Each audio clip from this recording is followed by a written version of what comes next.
Jacksonville, Florida, the 34th playing of the Gator Bowl football game.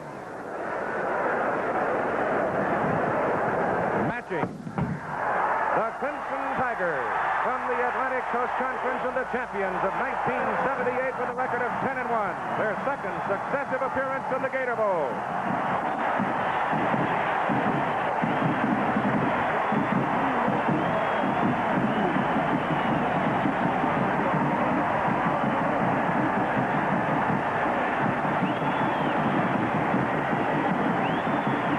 Opposition for the Clemson Tigers will be the Ohio State Buckeyes, and this 34th Gator Bowl football game, an ABC Sports exclusive, is brought to you by the folks at Chevrolet, who invite you to come on in to your Chevy dealers coast to coast for an all-star lineup of cars, and by Prudential for life, health, auto, or home insurance. When you think about your financial security, see a Prudential agent. Get a piece of the rock. Prudential Insurance.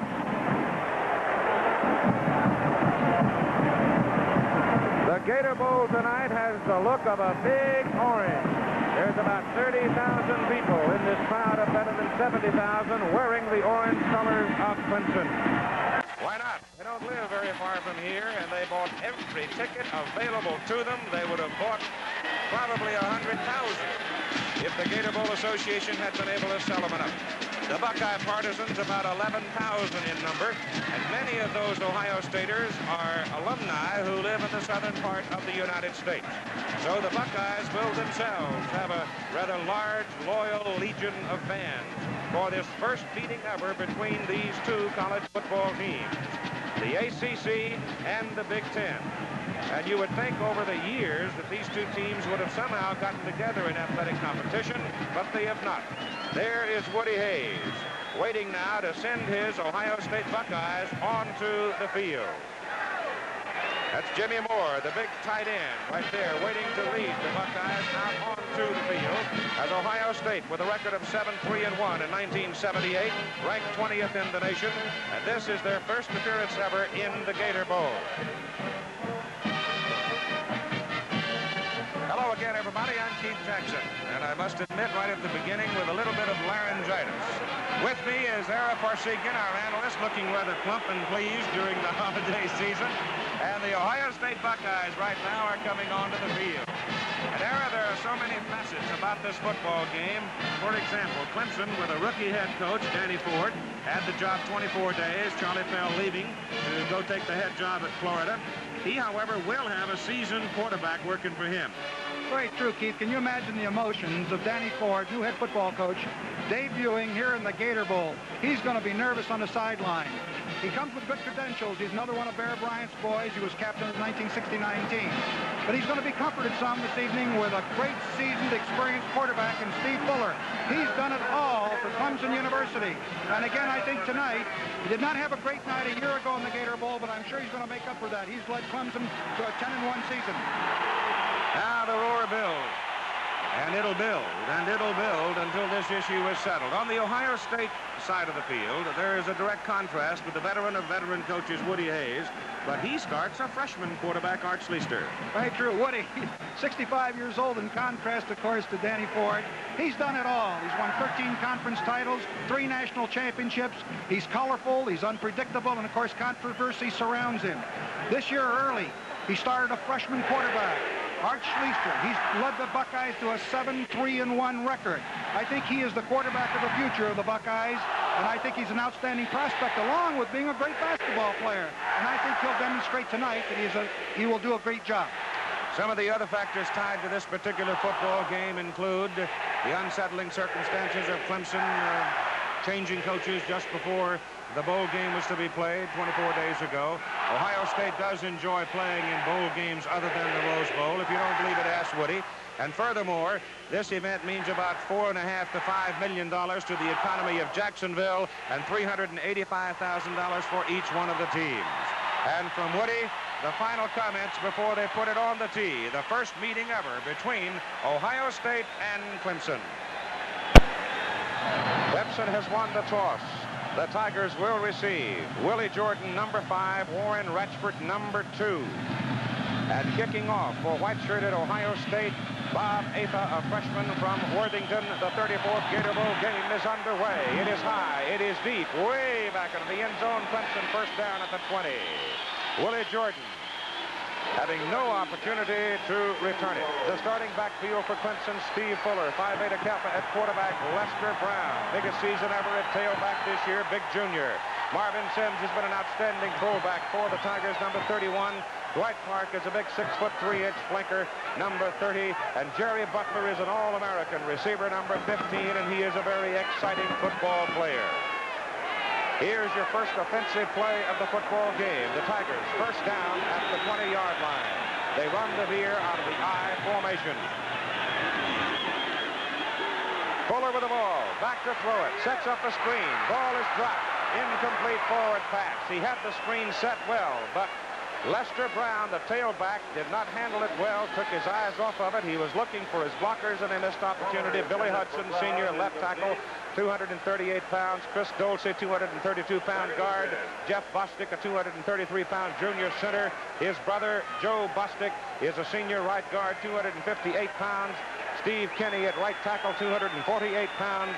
And the tight end is Anthony King, a 218-pounder. Second down and 10. Tigers. Fuller on the option down the line. He delivers it wide to Lester Brown. And coming up out of the secondary to make the hit for the Ohio State Buckeyes, Vince Skillings, number 48, the safety man. Let's set the Ohio State defenses for you now as the Buckeyes line up this way in defense. Up front, they'll have Henson, Sullivan, and Cato, the three-down linemen. The linebackers and the defensive ends are Paul Ross, Tom Cousin, All-American, Al Washington, and Kelton Dantzler. The secondary is Mike Guest, Bob Murphy, Todd Bell, and Vince Skillings. Lenny Mills is now in replacing Todd Bell. It is third down and about 5 yards to go for Clemson. Steve Fuller back to throw, 57% passer.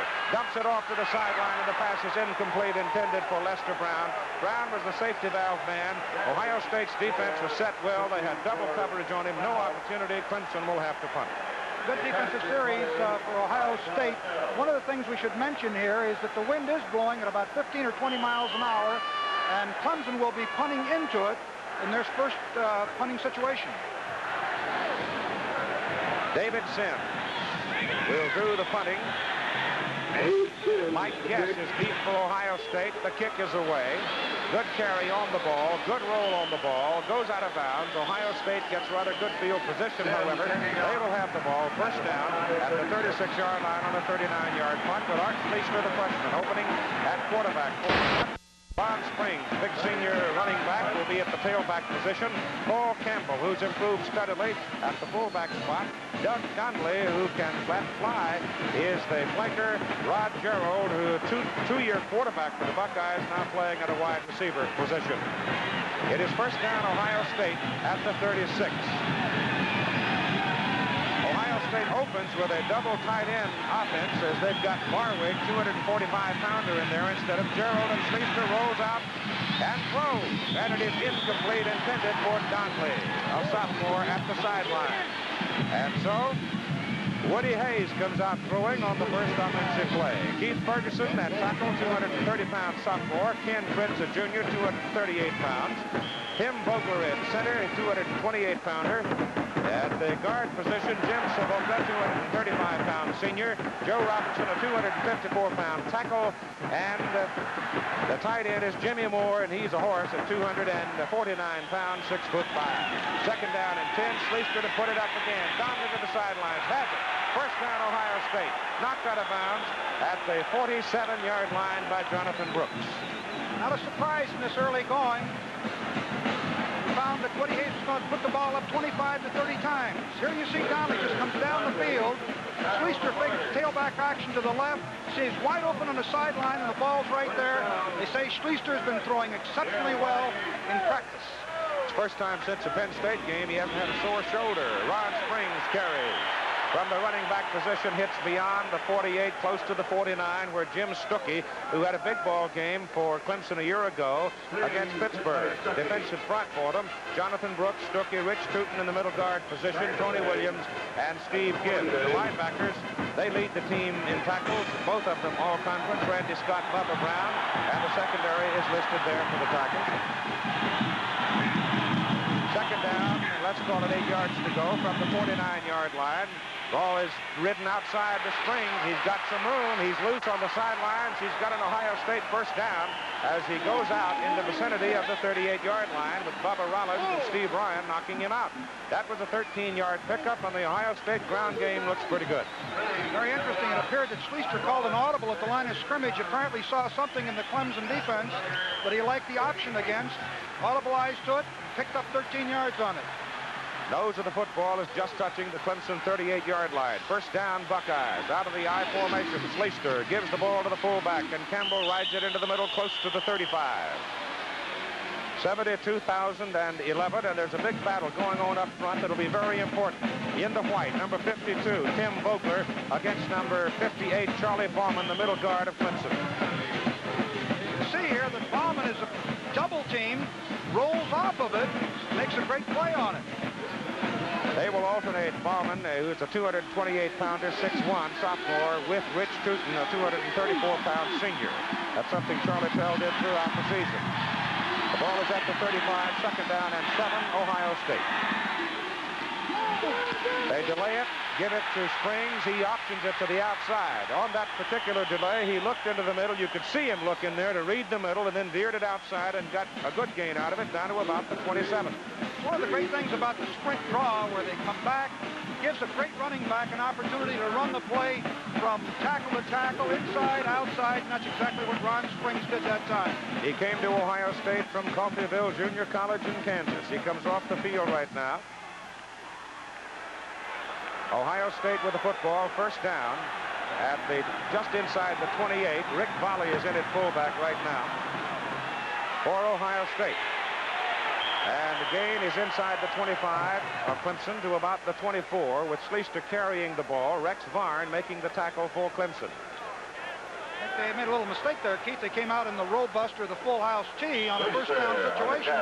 They must have thought they were short on the first down, and you don't normally use that formation in a first down situation. Now they send Rod Gerald in the ball game. He's wide to the left, Donlett to the right. Springs is back in, and Schleister with the ball. Options it out to Springs. Springs gets loose, goes inside the 15, ran right over a Clemson defender and took it down to about the 10-yard line, and the Buckeyes are driving. Hey, the guy that made that go is Duck Donnelly, who was blocking on Rex Varn, number 13. He managed to contain him, and as a result, it was a good gainer. Springs has carried 4 times there for 36 yards in the ball game, and the Tigers now are backed up at their 10. The ball is just short of the 10. It is first down for Ohio State. They can make a first down without scoring. Rick Volley is now in. Ricky Johnson in the backfield. It's a full house alignment for Ohio State. Full house tee. Ball is ridden off to the fullback, and Paul Campbell carries it. Campbell, a 222-pound junior out of Ravenna, Ohio, gets it down to about the 6-yard line. They've got Campbell and Volley, big guys, in there at setback position, along with Ricky Johnson, who's a 192-pound junior out of Santa Maria, California. Let's call it closer to the 7-yard line, where it is second down. This is the 10th play of this opening possession by Ohio State. Schleister still got it. Art turns it for the 6. There's a good defensive play in there by number 49 for Clemson. Eddie Gathers, the cornerback, who came up to make it.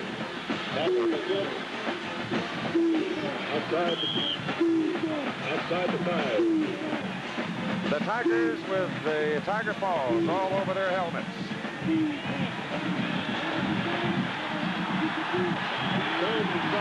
It is third down from the 6-yard line. 5 yards for a first down.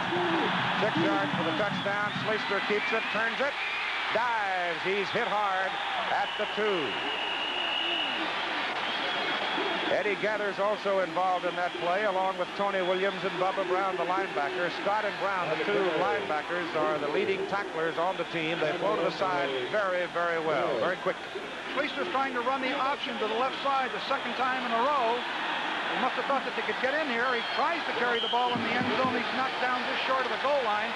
It's interesting, Keith, in the last 2 ball games of Ohio State, they opened up with drives against Indiana and Michigan, same type of drives, blocking well, moving the ball, and then, of course, the rest of the ball game, they were not nearly as efficient. 4th down, they're going for it, no field goal. 4th down, the crowd is roaring in the end zone, and Schleister walks away from it. Could not hear the call, so on 4th down and a little more than a yard for a first down and a little less than 2 yards for the touchdown, they will go for the touchdown. They're down there at the end where all that orange is, and there's a lot of noise. You can see that's Clemson country. There's a lot of orange all the way around the stadium. As you pointed at the top of the show, they've had a shorter distance to go. Buckeyes tried only 10 field goals all year, made 6 of them. And they'll just stand down there until they shut up so they can hear the call. Ball is outside. The volley. They're stopping. They took it outside. And Bubba Brown and Willie Underwood rode with him all the way and got him. Very interesting that the last 3 plays were all run to the left of the short side of the field. All of them the option, the fullback option, and they were not successful with them. So whatever they saw in film, Keith, was not evidenced here by their play. You can see again here he's running the same thing. He fakes to the fullback. He is forced to pitch. And of course you can see the support. Willie Underwood and the rest of the Clemson team does a great job at the goal line. So Ohio State comes up empty. The Ohio State Buckeyes have the football, 4 minutes and 41 seconds, run off 12 plays, travel 62 yards, and they're turned away on 4th down. Clemson gets the ball back, first down at their own 2. Be careful country. Give it to Lester Brown, the tailback, dives to the 5. We'll see whether or not this is a lift for the Tigers. Well, I think it was a decent decision on the part of Woody Hayes. He's down here. It's early in the ball game. He wants to go for the touchdown. Of course, as time moves forward in the game, he may change that opinion, but he left Clemson in a real tough field position spot. If the Buckeye defense holds Clemson, obviously Ohio State gets it back in good field position. The heat right now is on Clemson offense to get out of trouble. From the 5, it is 2nd down and 7. Fuller with the ball, turns it upfield. He weighs in at about 208 pounds, and he jams it out to about the 8-yard line where Tom Cousinall, a consensus All-American senior linebacker from Fairview Park, Ohio, makes the stop with help from Paul Ross. Big down coming up because they are going to be forced to punt into the wind again from tough field position if they don't pick it up. Ohio State with 92 football players here at the Gator Bowl. Clemson with 98. Everybody can go. Everybody should go, and in most instances they do go. The first game for Danny Ford as head coach. He's had the job 24 days, but he is no neophyte. He was the offensive coordinator and assistant head coach under Charlie Pell. Fuller puts it up down the sidelines. He throws it over the head of the intended receiver, Jerry Butler. Butler had double coverage, and that's a very interesting thing because apparently Ohio State is going to double up on Clemson's top receiver, Jerry Butler, and try to take him away from the Clemson offense. You bet. I'll tell you, Keith, when you look at his stats, Jerry Butler had 54 receptions for 864 yards. And when you defensive team, you better be sure you defense their skills and try to make them play left-handed rather than go to their favorite receivers or runners. Pressure is on David Sims, the punter down. Gets it out, and it's a good high-hanging kick. Good hang time on it. Guess back takes it at the 47-yard line. He's cut down at the 42-yard line.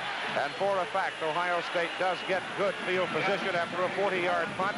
First down on the Clemson 42 and no score. They are the officials for the Gator Bowl game tonight. Jim Artley, the referee. They're all out of the Southeastern Conference, all veteran officials and all good at their job.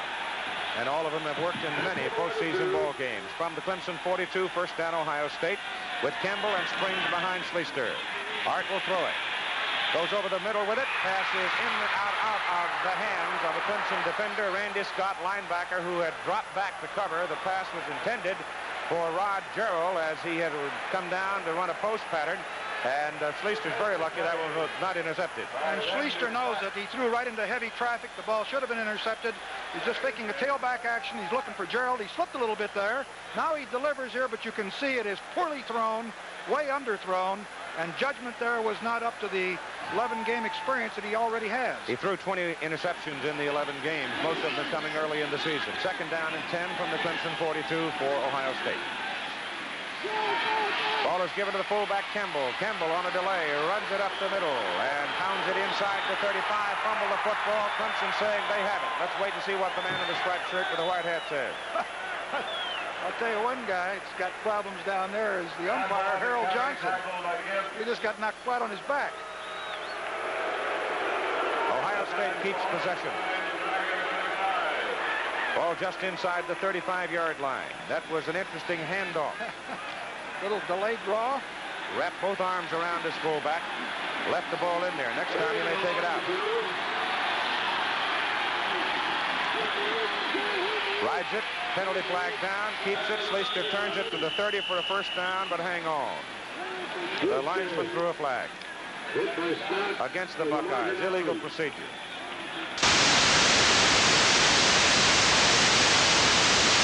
First down on the play, and that's the kind of mistakes that you want to avoid, particularly when you're in 4-down area and you're on a drive. During the season, the Buckeyes had 57 flags against them for 575 yards. Very unusual for them because they're generally a penalty-free team. But you look at the other side of the coin, you take Clemson's had a great season. Defensively, only giving up 254 yards a game and 10.5 points per game. Cal Murray comes in at a wide receiver spot. It is third down, just inside the 40, and about 7 yards to go for Ohio State. No score in the first quarter. Ball is handed off to Murray, who countered back inside from a flanker position, sort of an elongated wingback counter play. His knee, however, touched the ground short of the 40-yard line. The ball will be put back at the 41, and it'll be fourth down, Ohio State, and 9. It's interesting they didn't put the ball up in the air in a long yardage situation. They must want to pin Clemson back down in tough field position. And if the Tigers can get by this quarter, they'll pick up the win and maybe improve the field position that they have been suffering. Willie Jordan is going deep for Clemson. Tom Orris will do the punting for Ohio State, averaging better than 40 yards per kick. No pressure. Orris shoots it for the corner. It's a good kick. Let's see where the line judge puts it. They're going to mark it about the 8-yard line.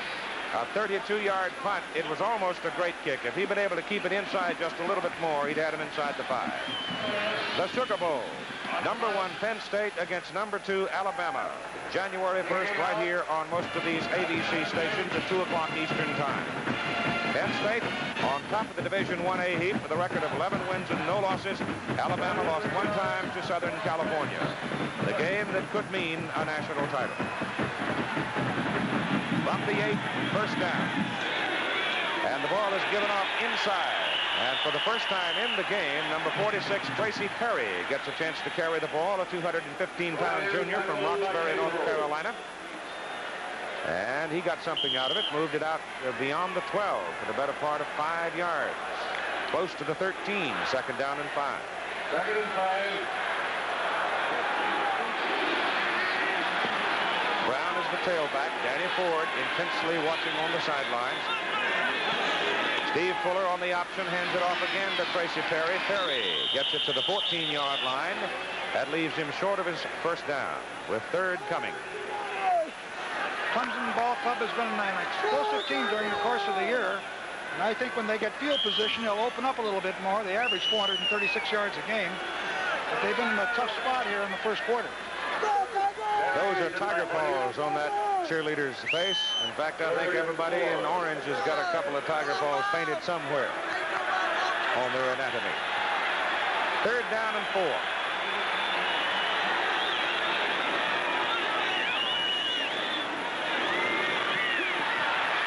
Brown, Fuller under pressure, unloaded it to Brown, and then Brown went down in a heap as Lenny Mills came in to cut him down from his defensive back position. It's fourth down, and once again, Ohio State is going to get the football and good field position, sending Mike Guest deep to receive the punt of David Sims. So the Clemson ground game has not moved. Matter of fact, the Clemson offense hasn't moved yet. They're going after it, looks like. Kick is away. Under that much pressure, not a bad kick. Gets a pretty good roll out of it. The ball's going to roll up around the 45-yard line where it'll be dead. And Ohio State will have it, but they're still playing on Clemson's end of the field after that 32-yard punt. 4:43 to go in the first quarter, and there is no score. Football is a collision sport, but a little bit of thespian doesn't hurt sometimes. Watch David Sims, the punter. He's going to need to work on that. Oh, you're really hitting hurt. Well, he at least begged his case. Right.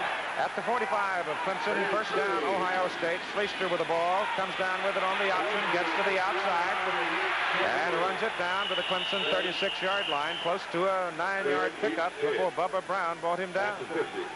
Here's a look at this young freshman. Well, he's adding on to the 520 yards that he gains this year, and he really looks like a more experienced, seasoned, poised kid right here. And the option, he puts it away. See, the field's a little bit slippery, but really good. The fact that it rained an awful lot during the week. Ball is loose. Ron Springs dropped it, but fell on it at the 40.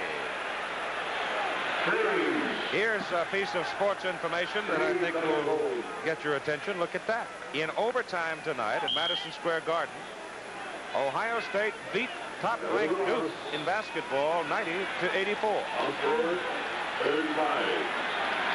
I don't know if it's an omen or not. Third down, 5. Schleister to the outside, to a first down, and down to the Clemson 31. Willie Jordan, number 5, out of the secondary, getting some help from Steve Ryan. It's interesting that Ohio State has run the option to their flanker side with great success. And down at the goal line, they elected to stay in a tight T, 2 tight ends and full house backfield. Rod Gerald has come trotting off the field, sort of holding his right arm as if it's been shaken a little bit. Springs is out of there right now. Ricky Johnson replacing him at tailback, and he's got the ball. Ricky Johnson has stood up pretty well by Bubba Brown, linebacker number 47. I mean, he stood him up. Oh, that was a great tackle. Leading tackler on this football team, number 47, Bubba Brown. Watch him come across and make the picture tackle. Braces himself, legs up under him, and he really takes Ricky Johnson back. Bubba's not that big, 206-pound junior from Loudon, Tennessee. It's third down now. Inside, Paul Campbell, the fullback, runs into Jim Stuckey, and he gets something out of it, but not enough to write home about. So it's going to bring up third down and pretty long here for Ohio State. Third down at about 7, maybe 6, give or take a half a yard. The football is resting just inside the Clemson 28-yard line. Rod Gerald is wide to the top of the picture.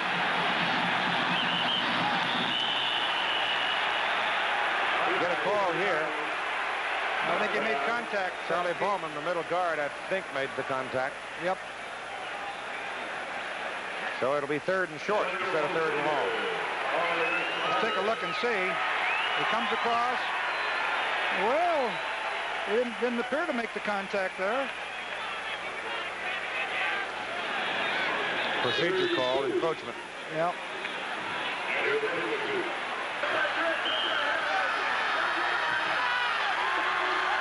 Third and 2. Fullback dives for it. Don't know if Campbell got it. Brown was right there to greet him. Bubba's busy, isn't he? I tell you this, I was impressed also with the entire Clemson team. They really swarmed to the ball. There were 11 of them over there within 3 or 4 yards of the ball. Campbell is hit by Williams. It is short of the first down by about 2 feet. Fourth down. Well, it appears that Ohio State has more success with their flanker attack, 1 flanker back and 2 tight ends. Clemson has been able to put the heat on them when they come out in this full house team. Fourth down and 2 feet. The fullback Campbell, and he appears to have it. Oh, it's close, isn't But it? let's wait and see. Close. I'm almost sure that Jim Hartley, the referee, is going to bring those chains in to make sure, because it is not that obvious. So he waves Clemson away, runs Ohio State away, and says, let's just settle the issue, fellas, by stretching it out. That's what they got that 10-yard chain over there for. That's close. Didn't make it. Didn't make it. Willie Jordan, the cornerback, was the man that really made the hit that straightened up Campbell and kept him from getting the 4 inches that he needed. See there in the T again. Schleister just reverse pivots. Let's take a look at the blocking. What's Jordan, number 5, up there now? Oh, he throws his body in there, really does, recklessly, and he keeps that from being a first down. A terrific piece of work by Willie Jordan. And Clemson takes over at the 21. That's the best field position they've had, second best all night. They were out of the 25 one time. And Fuller rolls deep. Up the middle he comes. And Steve punches it to the 30. And he's just about a yard short of the first down. Cousinall shaken up on the play, number 36. There's a penalty flag.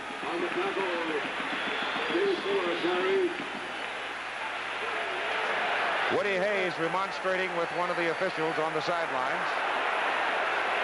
Penalty is going to go against Clemson. That's Cousinall, and Tom got up pretty slowly after the hit. I tell you, he's some kind of football player. All-American, 2 or 3 years.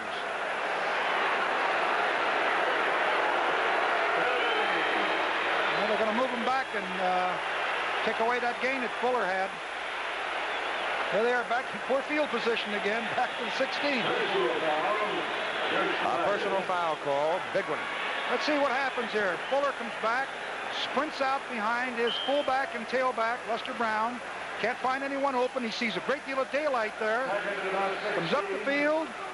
Hit there. Oh, you can see right there. Yeah. Chris Dolce, number 50, late hit. And so it is third down from the 15 for Clemson. A second down, excuse me. The pass is complete out to the 22. And the Tigers now will be looking at third and long with Perry Tuttle, number 22, a freshman out of Winston-Salem, who's in there at a wide receiver position making the catch. He's in there right now replacing Jerry Butler. We've got another penalty flag. We've got another personal foul. See what that This one's against Ohio State.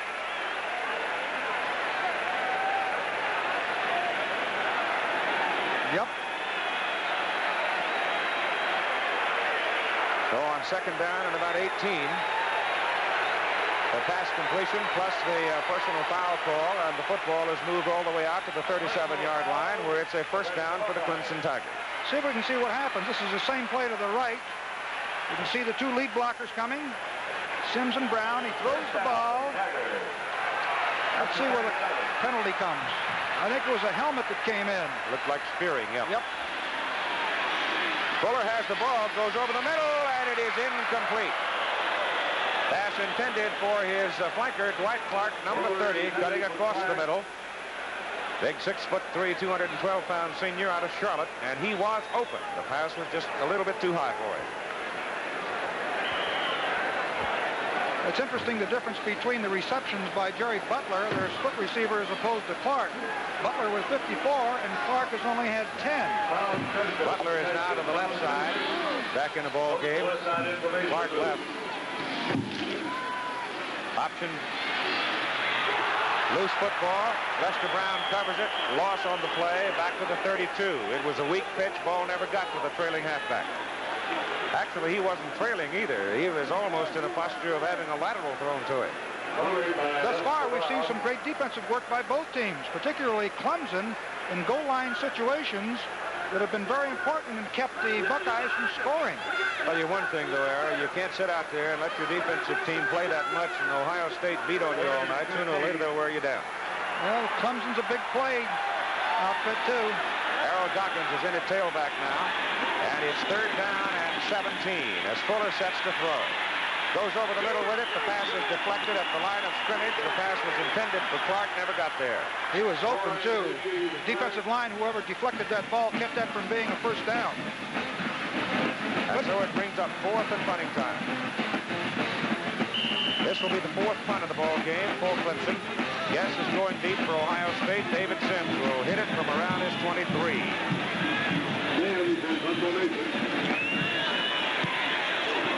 Good kick. He hit it into the north wind. And the Tigers are down there to cover it inside the 30. First down, Ohio State at the 28 with 39 seconds to play in the first quarter. There's no score. That was a 37-yard punt. Well, Ohio State's going to have to go the longest distance in this first quarter, and I think Clemson has done a great job considering the wind disadvantage they had. They'll pick it up in another 39 seconds, and you may see a little bit more efficient passing on the part of Fuller. Here come the Buckeyes. First down at their own 28 to send Donnelly to the right.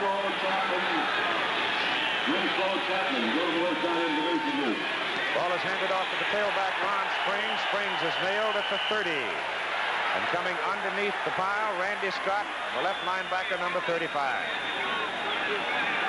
Well, there's a lot of quickness on that Clemson ball club. They react well, and they're impressive thus far. Gain of a couple, second down, 8 coming.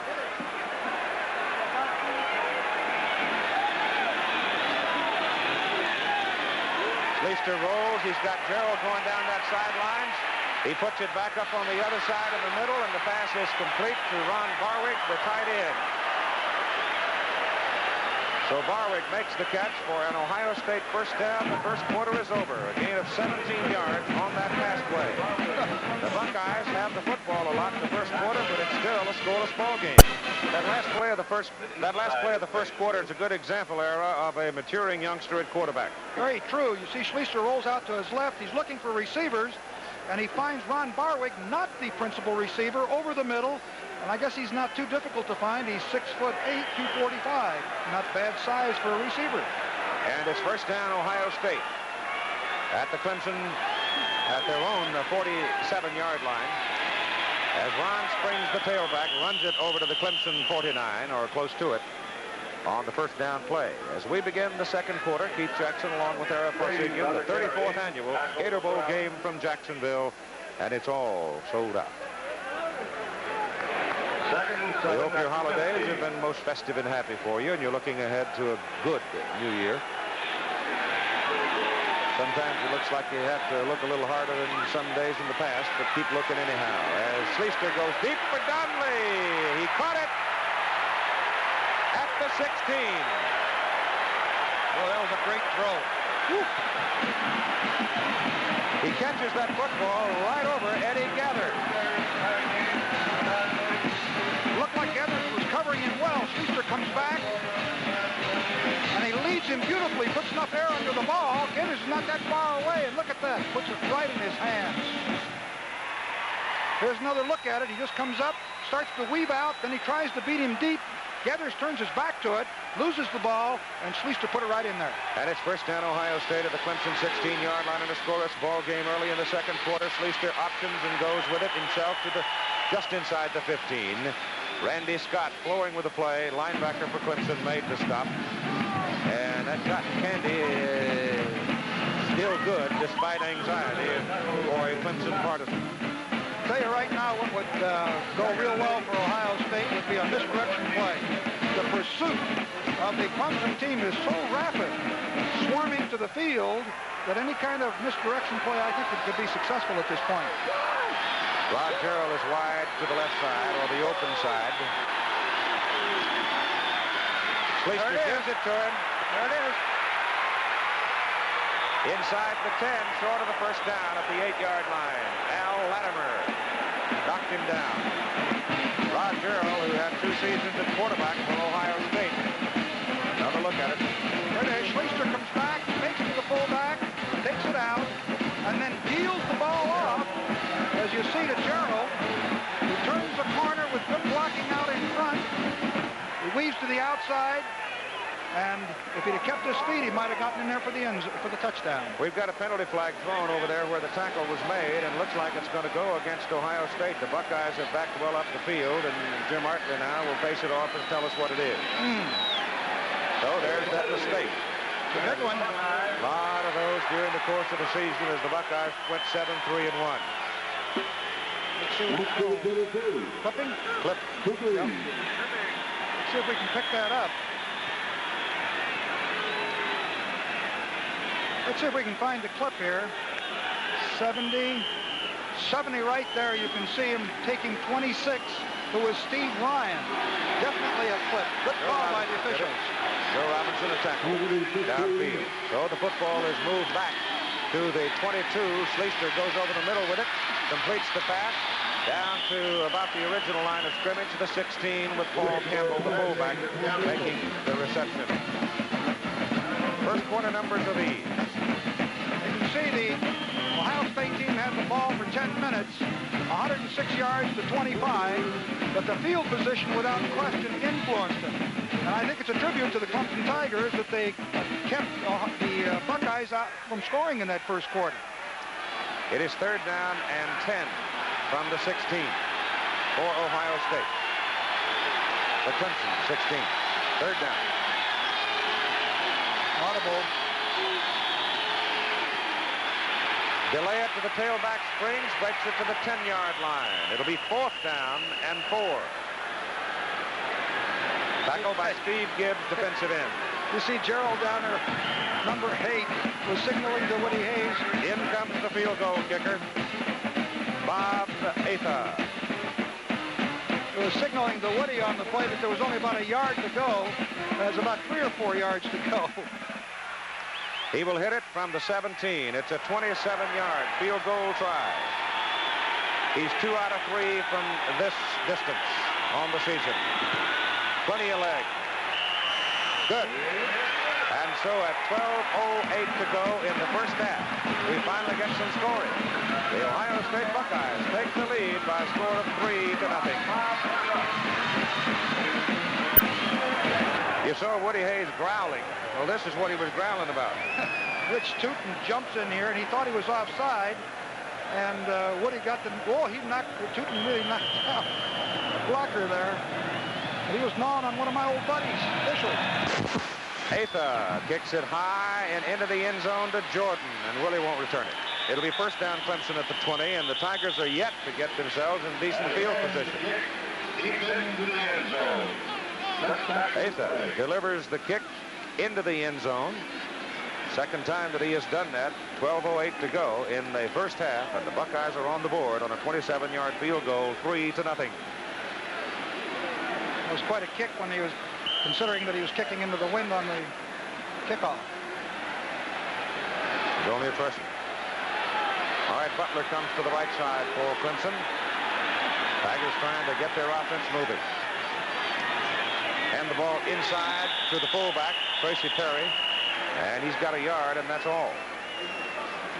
Byron Cato, defensive tackle, a 250-pounder out of Lorain, Ohio. Here's the battle now between the middle guards and the centers. And this time, the Clemson center, Jeff Bostic, rode him out of there pretty well. But Cato, in the meantime, got away and made the stop. Now, Cato was lined up at right defensive tackle and veered down to the inside. It was a perfect defensive play. Danny Ford watching, second down. 9 yards to go from the 21. Fuller has it. And Steve's got a first down as he runs it out to the 34-yard line. He's a big, strong kid. Had the trap option that time, and Ohio State made the fatal step to the field. Fuller came back, turned inside, and made good yardage. Next first down is fair. Getting out just shy of the 35. 14 yards run.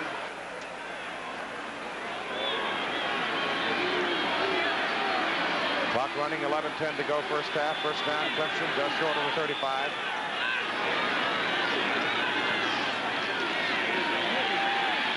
Fuller gets away. And Steve is out to the 41-yard line. He got away from Tony Magaro and Tom Cousino. Watch this move here. You see how agile this big quarterback is. As Cousino is a tough guy to get away from, but he did it right there. Well, you can see a lot of agility on the part of Fuller. Well, he doesn't have almost 6,000 yards in his career by not being able to run and throw the ball. Second down, 4. Fullback. And that should be a first down for Clemson as Perry getting good movement over the left side of the line. The offensive front for Clemson bangs it in for the first at 10:21 to go in the first half. Ohio State leading by a score of 3-0. Danny Ford coaching his first game as the head man at Clemson. He has a 4-year contract. And I'll tell you how confident the people at Clemson are about his future. They gave him a new $14,000 car last night before he coached his first game. The alumni, that is, or whoever the Clemson party. Fuller's pass to Butler, right there. And Jerry, for the first time, puts Clemson in Ohio State territory.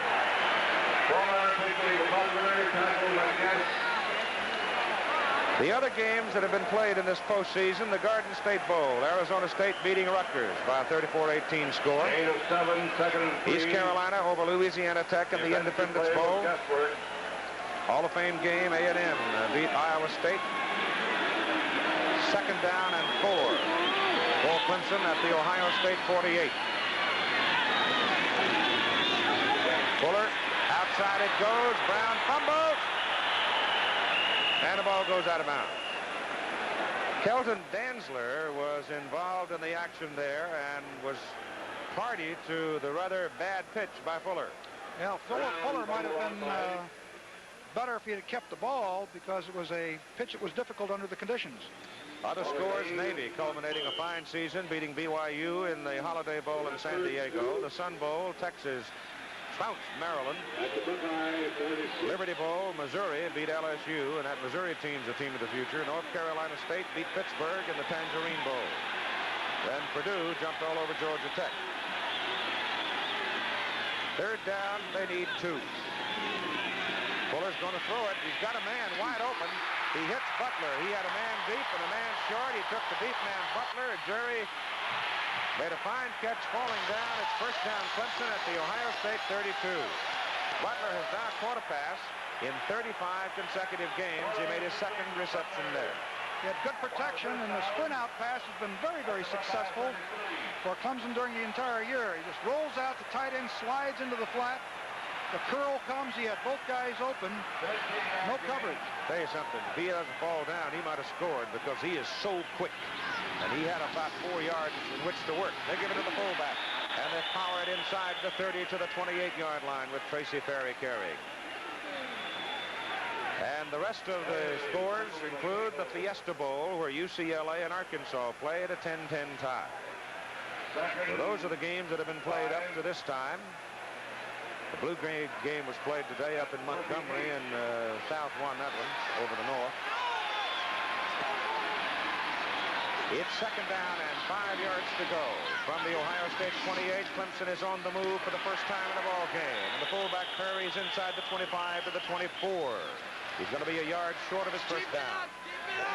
Tigers now are beginning to move some between the tackles.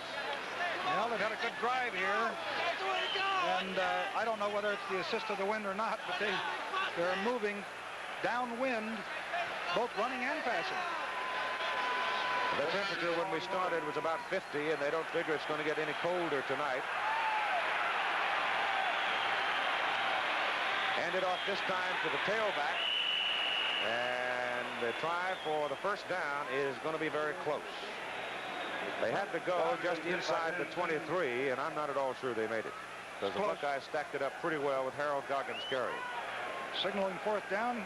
Yeah, they went on a quick count that time, but Ohio State was ready.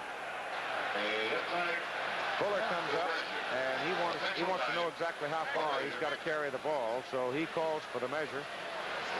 And you can see that Danny Ford has picked up some of the traits of Frank Howard. Frank Howard, 30 years a coach at Clemson. Danny played and coached under Bear Bryant. But I refer in the main to that little wad of chewing stuff he's got tucked away in his jaw. It's a habit that Uncle Frank practiced at Clemson for 30 years. He's going. On fourth down, they'll go. With 7:23 to go in the first half. Lester Brown is back at tailback. Marvin Sims is the fullback. They give it to Brown, first down. Big hole over the right side. Oh, boy, good blocking on Bostic and Kenny really opened it up. And the two fullbacks, Sims and Perry, went right in behind him, and they really blew it open. The right side of that line, that Kenny Bostic really moved him out of there. There's no question about that.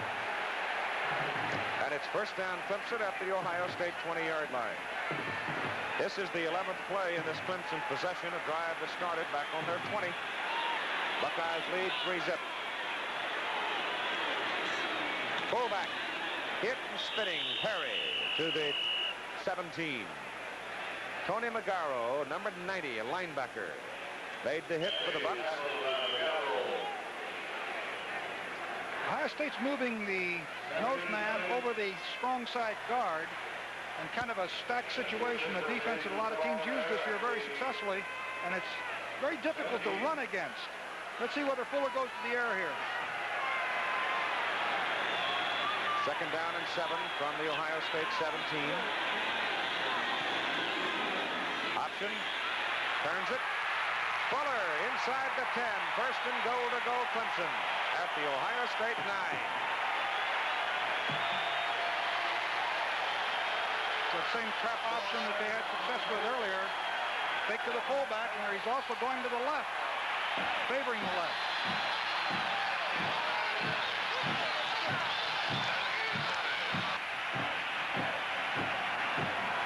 First down and goal to go at the Ohio State 9. Butler to the right. Perry and Brown are the deep backs in the eye. Fuller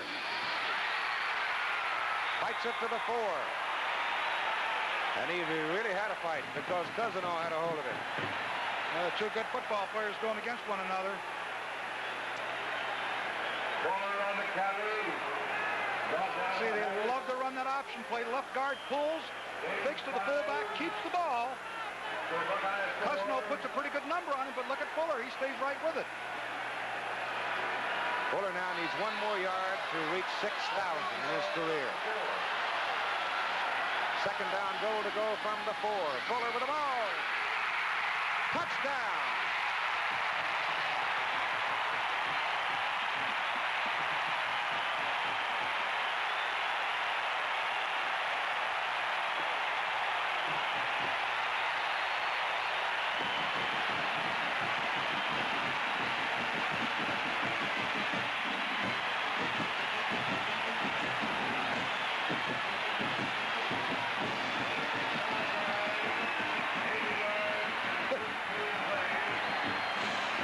Try for the extra point, Obed Ariri.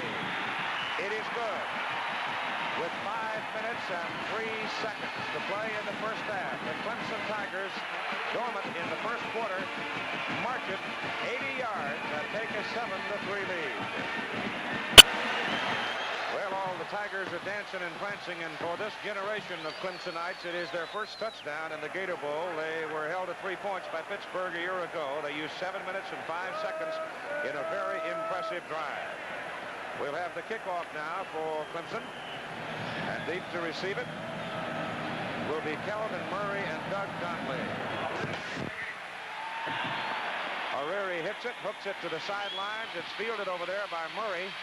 Donley, rather, and Doug Donley comes out across the 20 to the 22. So here comes Ohio State from their 22, trailing now 7-3. Coming up on Monday, Penn State and Alabama. If Penn State, the only undefeated team in Division 1A, wins that ball game, you have to assume that Penn State will be voted the national champion. If Alabama should win the ball game, we may very well have to wait for the polls to decide the issue early in next week. But whatever, it shapes up as one of the great football games of this decade, and only the 5th time in postseason competition since they started keeping polls that we have been able to match up 1 and 2. And you'll see it right here on ABC. All right, Schleister turns around and gives the football to the up man, the fullback out of the eye, Paul Campbell. And Campbell hits out for a couple of yards, maybe 3 to the 25. And the clock runs at 4:45 to go in the first half. Clemson took a lot of time off that clock in that second quarter with that great drive, beautifully executed all the way. And Ohio State now has but 4 minutes, a little over 4.5 minutes to try to get back on the board to go ahead. Rod Carroll comes wide to the left side. On second down and 7, Schleister rolling. Gets away. And then pays for it. Coming up out of the secondary, number 35 and number 47, the 2 linebackers, Bubba Brown and Randy Scott. He got away from David Reed, and Reed was pursuing from the back. Here's Coming up at halftime, Aaron, we have a look at the two principals in that big Sugar Bowl game, Penn State and Alabama, on our Fireman's Fund feature. We'll have the Ohio State Band, the Chevrolet Coaches Award for the year, and the Clemson Band. That's at halftime, which is 3 minutes and 50 seconds away. Third down, a half a yard for the first down, handed away to the fullback, and he pops it on through there, and it'll be first down Buckeyes out around the 34-yard line. And that's the down and distance that they've had the problem with. There's Steve Fuller.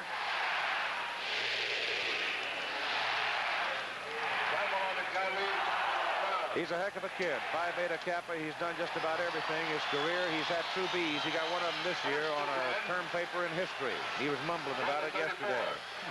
At the 34-yard line, first down Ohio State. Schleister keeps it. And tripping him up, number 35, Randy Scott. Well, I tell you, 212-pounder Scott, 206-pounder Brown. They lead the teams by a very wide margin in total tackles for the season, and they are active. They really are. You look at the statistics, you can't believe it. They're not that big, but boy, can they move. And they lead by far in the tackling, and you can see why here just in the first quarter and a half, a little over quarter and a half. I haven't really had a chance to sit down and study him, and it's pretty hard to do with the ball game going on. But looks to me like they gamble some too, Aaron. Yes, they do. Second down and 7. And Schleister wants to throw. He throws. He's got a man wide open. His fullback, Campbell, coming out of the backfield, was lonesome. He was so open. They had a little trap bootleg type action in there. Schleister came around. He really hid the ball well because the defense did not know where it was. Let's take a look. Watch him. He reverse pivots, fakes to the halfback coming back inside. The fullback slides into the flat. He's wide open. But Campbell falls down. Otherwise, he'd have made a few more yards. At number 9, making his first appearance of the game, Alvin Taylor, a junior out of Newport News, a flanker. Schleister back to throw it again. Hums one. Pass complete. Thrown right into the sidelines to Rod Gerald, the man that Schleister replaced at quarterback. And he's a tough little guy when he gets out into that secondary. You get Schleister faking to the field and then getting the one-on-one on the backside to the short side, and he can really drill that ball. He's 6 out of 8, 89 yards. With 2 minutes and 13 seconds to play, we get a whistle from the officials as they stop the play. Want to make sure the ball is lined up apparently properly. The football is sitting at the Clemson 43-yard line, where it is second down and less than a yard for the first down.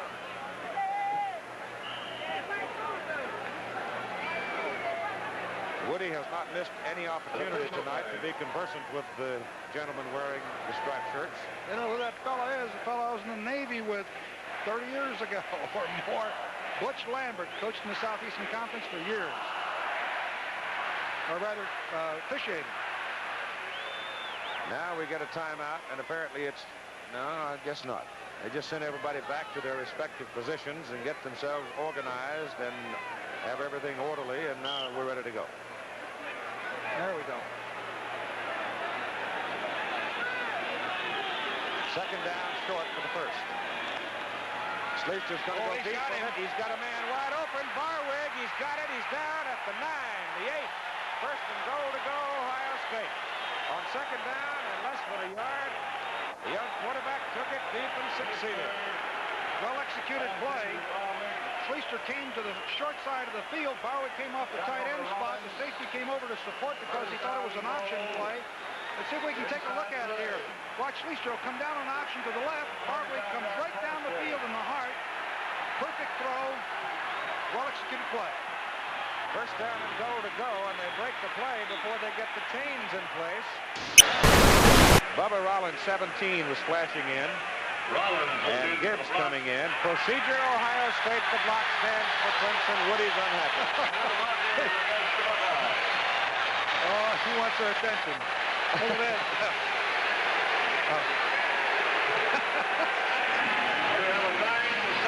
He's in the ball game.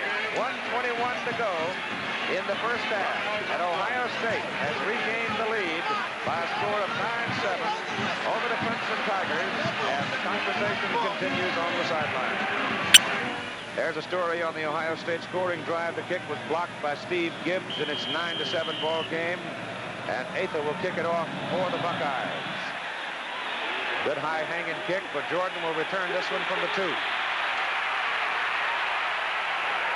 And he comes out to the 23 before he is rolled out of there by Terry Vogler. Let's go back to the extra point try, and you look on the left side of the Ohio State line, you see a tackle move. See him move right there? How important it is, because that motion penalty, illegal procedure, cost, and of course it's blocked. By the same token, 9-7 makes a big difference. 10-7 doesn't beat you with a field goal. At the 24-yard line, first down, Clemson.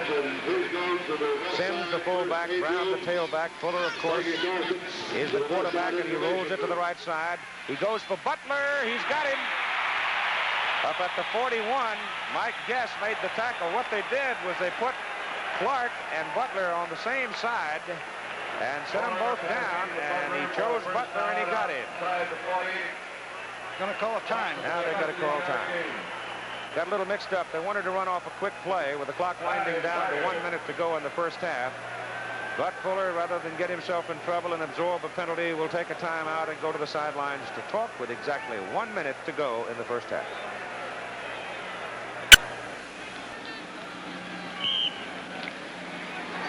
A 9-7 ball game with a minute to play. Here in the second quarter, Ohio State 9, Clemson 7. First down, Clemson just beyond the 40. Fuller with 2 timeouts remaining. Wants to go deep. Got a man on the sidelines. Clark, he's got it. Penalty flag is down. Penalty flag thrown, and Butler may have gone down and blocked somebody illegally.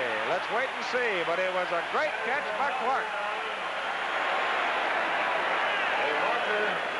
On the play. Let's see what it was. They threw the flag, pointed at Butler, and it's offensive interference. And here's what caused the trouble. That's Skillings, 48, coming down, and sure enough. Oh, yeah, he was going to the ball. The ball was in the air, I believe.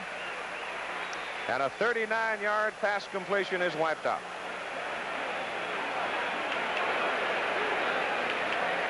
I don't know. That might fall in the category of a ticky-tack foul, but... Yeah, I don't... There it is. Offensive. Lost it down. 52 seconds to go, and the football is moved all the way back to the inside the 27. That also is lost it down. That's a big, big penalty. Second down and 27. Draw play. No. Beautiful handling of the ball. Clark's got it again. Fool me. Fooled a lot of people, including those wearing hard hats and white shirts, as the gain is all the way to the 45. Boy, is he cool. He stayed right in there and delivered. Here he is. He sprints out.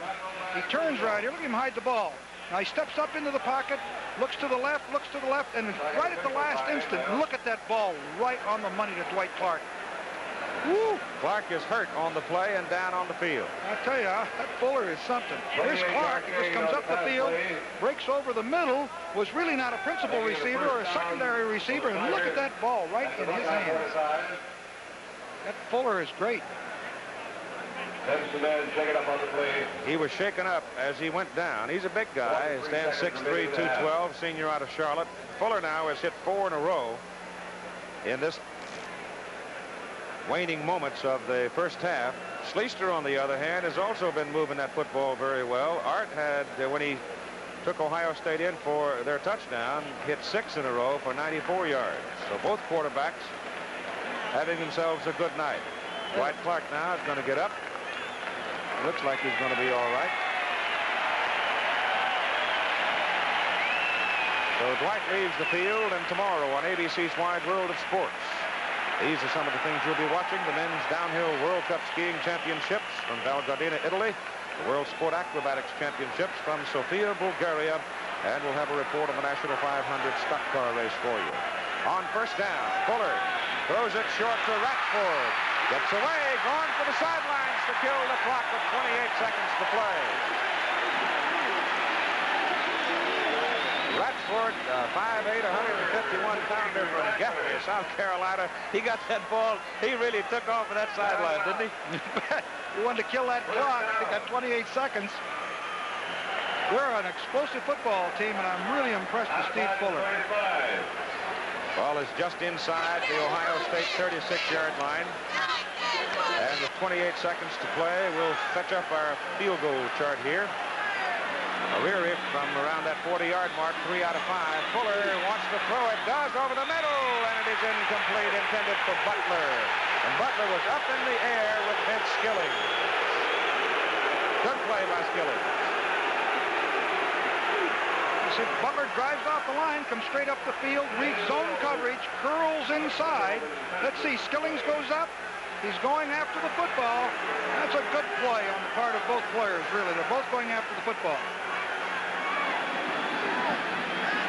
From this point on the field, with 21 seconds to play in the game and second down and 9, it would be a 53-yard field goal try.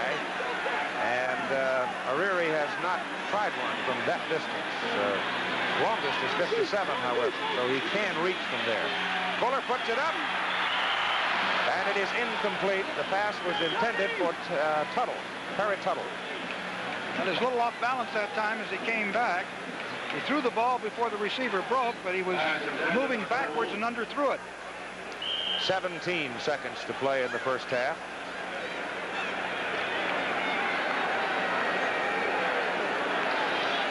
Dwight Clark has hurt a shoulder, but he seemed to be in pretty good shape when he left. Just inside the 36, it's third down and 10 with 17 seconds to play. Throw it to the fullback, and Marvin Sims runs the ball to the 30, and that will bring up fourth down with 10 seconds to play, and Clemson spins a timeout, and obviously they're thinking field goal as Obed O'Leary will now come in and try his leg. His career longest, 57 yards against Wake Forest in 1977, which tied an ACC record. The longest this year was a 49-yarder against South Carolina in the final game of the season. So number 1, Obed O'Leary, is on the sidelines waiting to be sent into the ball game by Danny Ford, his coach, and here he comes.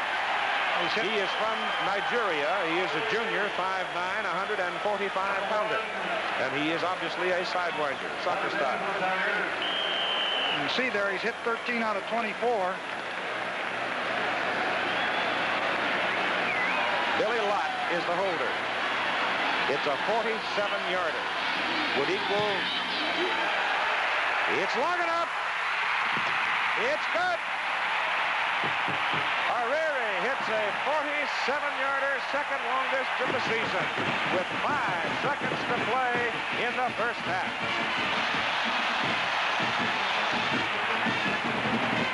Here's a little Tiger rag for you.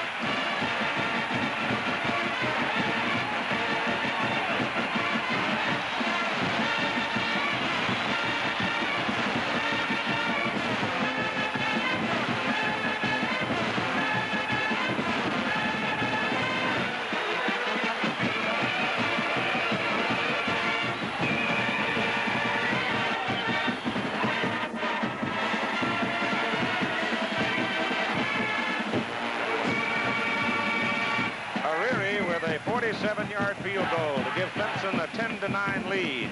With seconds remaining, 5 of them. He set the Gator Bowl record last year for Clemson's only score with a 49-yarder. So we knew he had the leg. It was just a question. And he also, remember, had the wind at his back. But whatever, it counts. And he kicks that one out of bounds. Clock does not start until somebody touches it, so they'll back him up 5 and kick it again. Well, this is a pretty good football game, Eric. Oh, you bet. You can see the importance of the error on the part of Ohio State when they attempted their extra point. Right now, Clemson leads by a score of 10-9, and the difference, of course, is that missed extra point, or that error that Ohio State made. Every time I see Danny Ford walking around with that toe in his mouth, I just think of him as a good old country boy right in the middle of it, isn't he?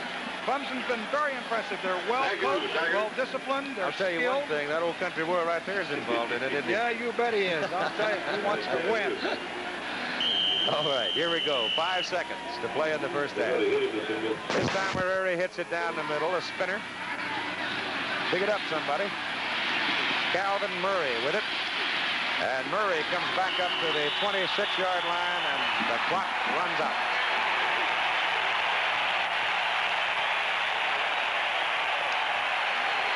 So at halftime, it is Clemson 10, Ohio State 9. We'll be back with halftime activities after the missed message and the word from our local station.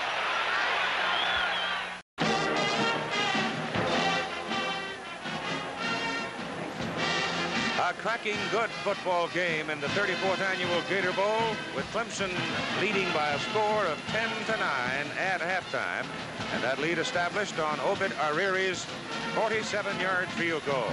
As we look down from the Goodyear Blimp Mayflower with pilot Joe Hayjack and our cameraman Bill Sullivan on to the Gator Bowl, and they've got more orange here in Jacksonville tonight than they may have in Miami next Monday.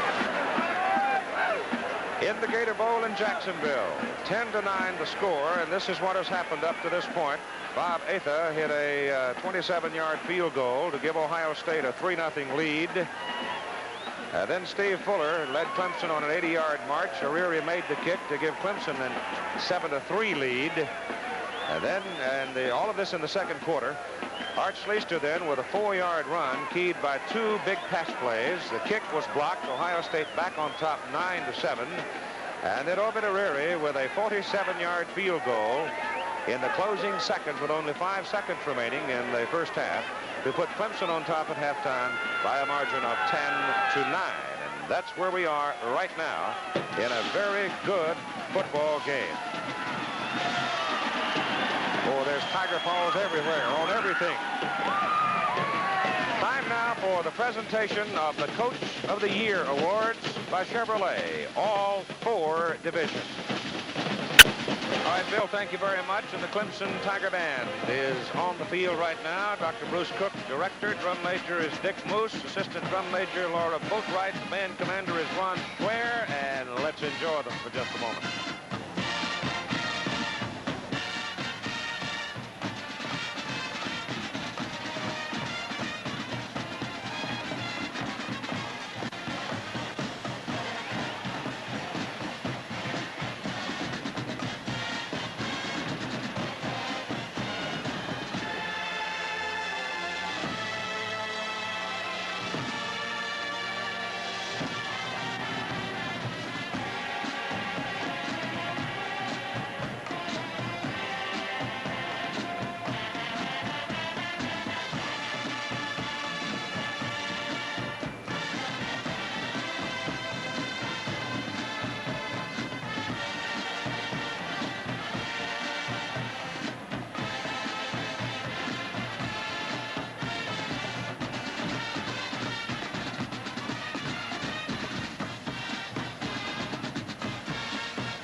have played that old Tiger rag wearing the colors of Clemson, huh?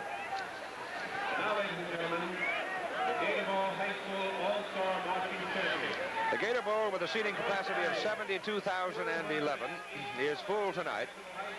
And it appears that more than half of it is wearing the orange colors. And they're pretty happy right now because their Tigers lead Ohio State by a score of 10-9. And I apologize for the raspy sound that's coming out of this old body, but that's the way it goes. Maybe in the middle of the third quarter, I'll grow silent and you'll get to hear Ara Parsegian do a little play-by-play. I hope not. Well, it's very interesting. The second quarter was really something. You can see that Clemson really evened up this football game. Ohio State has moved the ball very effectively with a total offense of 236 yards to 160, but Clemson made most of that in the second quarter. Ohio State has been denied down at the goal line on a number of occasions, a tribute to the Clemson defense. But it's some kind of football game, and both teams really opened up in that second quarter. The two quarterbacks have been outstanding. You bet. I think that the fans are seeing two of the finest quarterbacks in the country today. Schleister, of course, is not a rookie anymore. He's got 11 games under his belt. But Fuller and his credentials, the records that he has accomplished during the course of his career at the Clemson University has just been outstanding. He's over 6,000 yards. That just doesn't happen to every quarterback that plays at the collegiate level. I've been very much impressed with both Fuller and Schleister, and we've got 30 more minutes to watch them. You also can't tell that they changed coaches 24 days ago either, can you? I think it's interesting to see, you know, Danny Ford, the first time out, on the sideline, the excitement of his first touchdown, and then you turn around and see a fellow like Woody Hayes after 33 years of coaching. He's just as enthusiastic, just as determined to have his football team win, and I think it's a tribute to college football. I really, it's exciting just to be up here and watching the two coaches as well as the two teams. The Gator Bowl, here on ABC, is being brought to you by Light Beer. Everything you always wanted in a beer and less.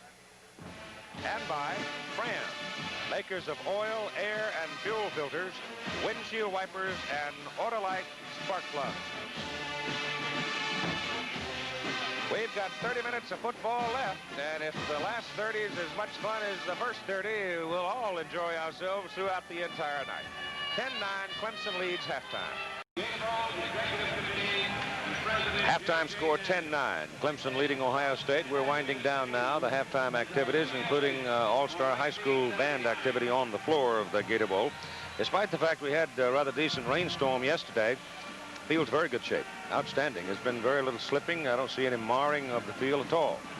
So the playing conditions have been very comfortable, overcast and a bit foggy. But the wind would be the only bothersome thing, and so far that has not really seemed to be an important factor, except possibly in Arreara's 47-yard field goal. He had the wind at his back, and he knocked it right on through. But Ara Parsegian, now that you've chewed away on a bucket full of that Southern fried chicken, have you seen anything that that you didn't expect to see, or did you? I tell you one thing that I was sort of impressed with late in the second quarter, where Fuller started to get Clark and Butler. He started to find them pretty deep. Yes, he did. I think the thing that's impressive about Clemson is that they're a big play offense. They were quieted down in the first quarter because of just difficult field position, but they demonstrated in the second quarter they can really move the ball. They're well coached. On the other side of the coin, I am firmly convinced that Ohio State and Woody Hayes really wants to win this football game. A year ago, they did not perform that well in the Sugar Bowl, but this year they really win, and I think that was demonstrated here by both coaches and the emotion that they showed when both their teams scored, and the disappointment they obviously evidenced when they were scored upon. And the Tigers now are coming back into the stadium.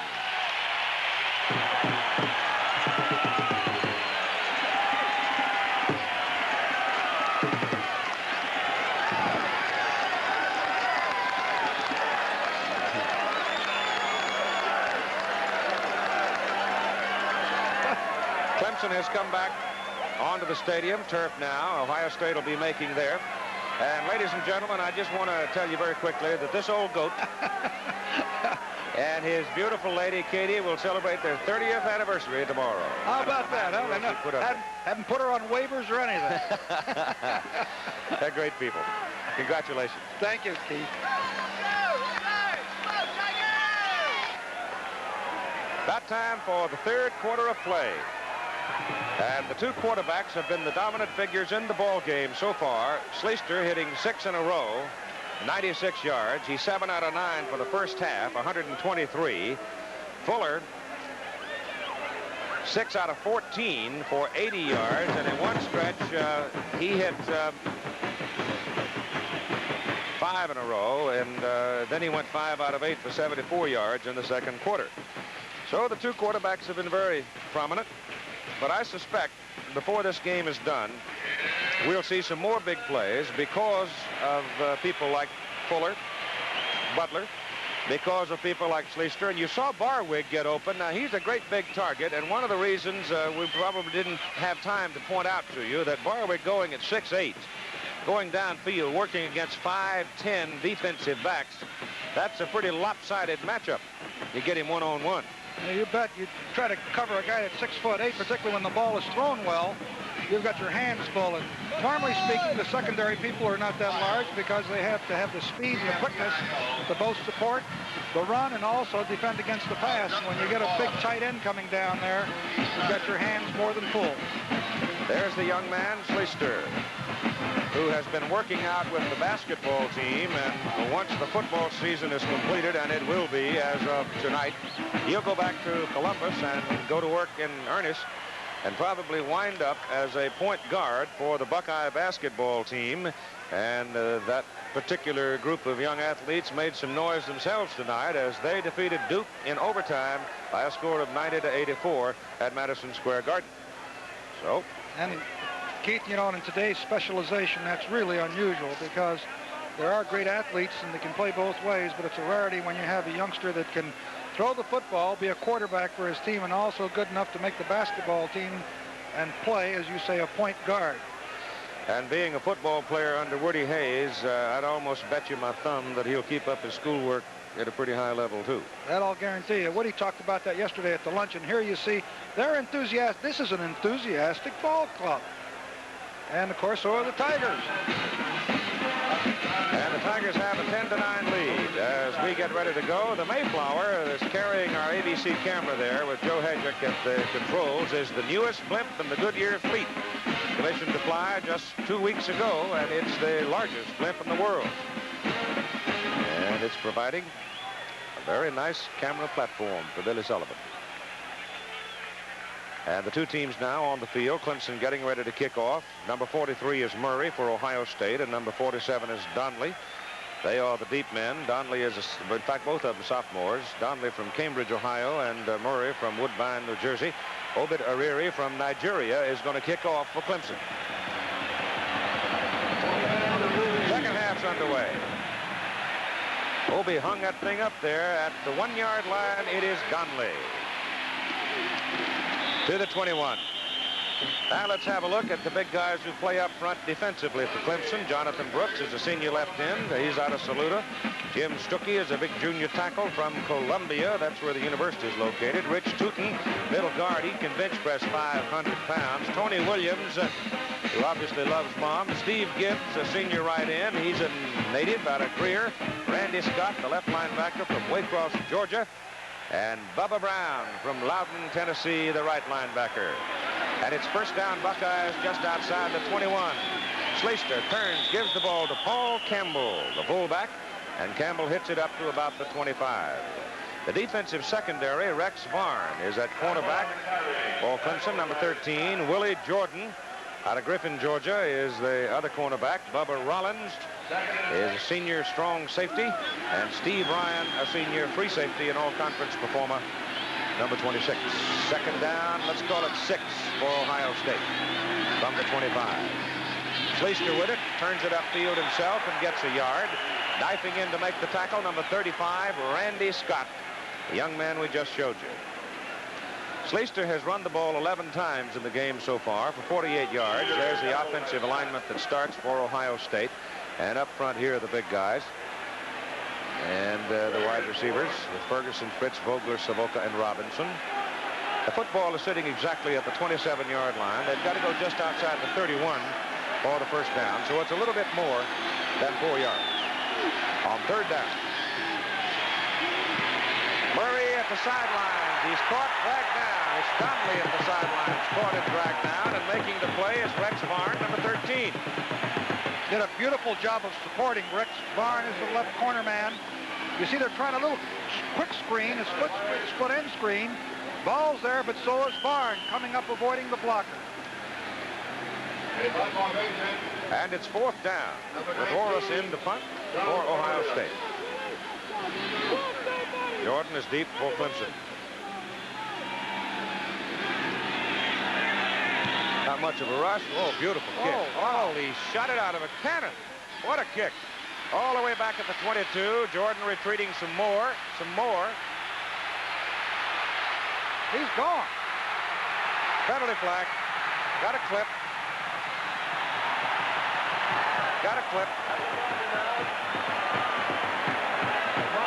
All of the excitement. It was a 53-yard punt, but you've got a clip way back there, back around the 15-yard line. Going to wind up with tough field position. Eddie Gathers, I believe it was, who made the clip. And so they'll back the Tigers up some more as they make a mistake early in the third quarter of play. In penalties now, Clemson has been flagged 5 times for 46 yards. Ohio State 3 times for 28 yards. The football, the nose of it, just resting at the 7-yard line of Clemson. And the Tigers have the ball first down and 10. Well, they've played the whole first quarter in very, very poor field position, and they're starting out the third quarter in poor field position. But remember this, that Ohio State is going to have the wind at their back in the fourth quarter, and it's a pretty fresh wind. Having a little trouble with the clock, I think. Somebody said so just a moment ago. So let's have a look now at Ohio State's defensive front. That's Luther Henson, a big sophomore out of Sandusky. Mark Sullivan is the middle guard. He's from Maryland. And Byron Cato, a big senior from Lorain.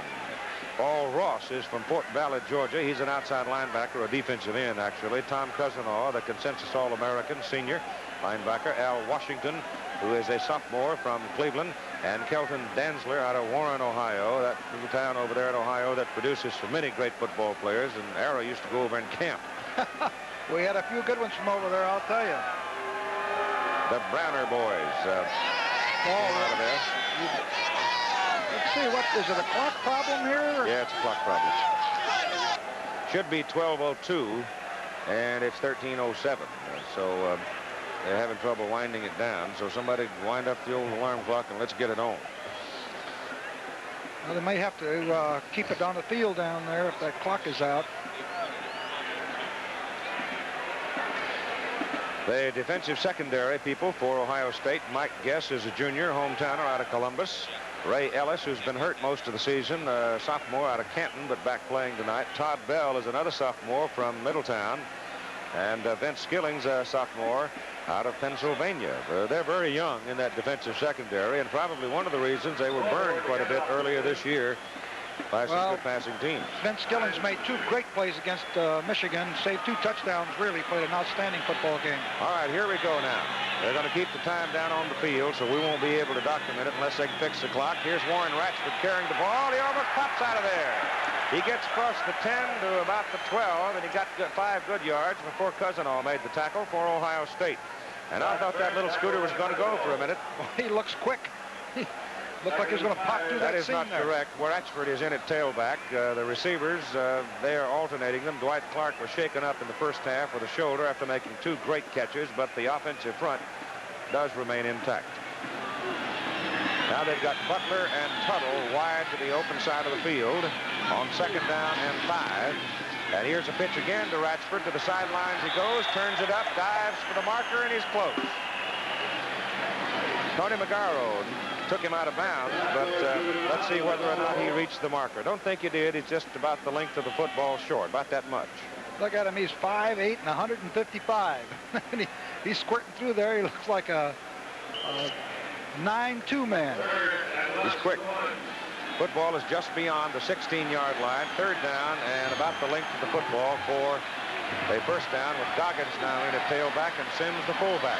They've also got Perry in there, and they give the ball away to Goggins, and he runs up over somebody's back and lunges ahead, leaving cleat marks. I hope the cleat marks are on the enemy's back, but he was just walking on people, trying to get his first down.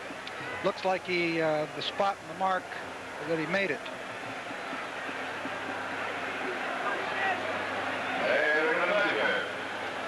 Well, they'll bring the chains in and have a look at it. I guess it's going to be closer than it looked. It was a third down play.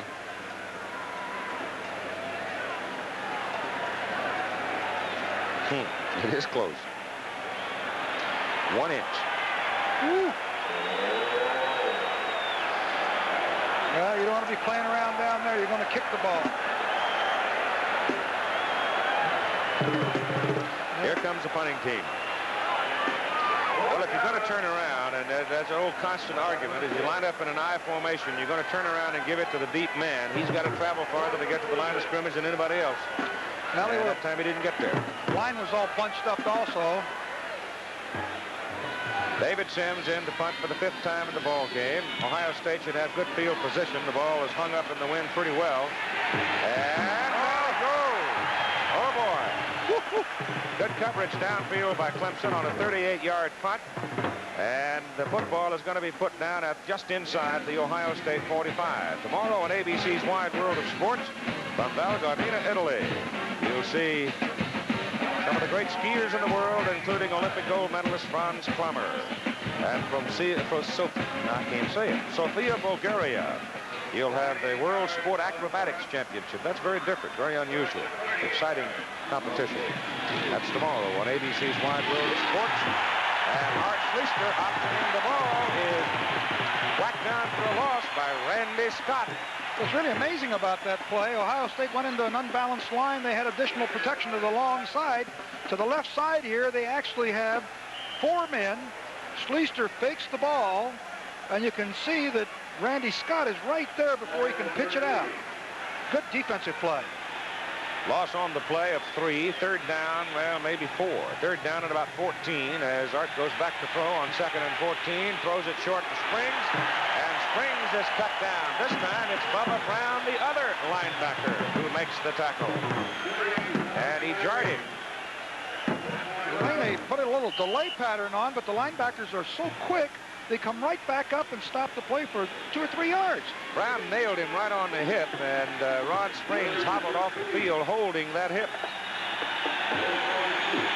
Ball is at the 42. It's third down and 13. What a draw play, and the loss is back to the 39. And this Tiger defense is something. Woo!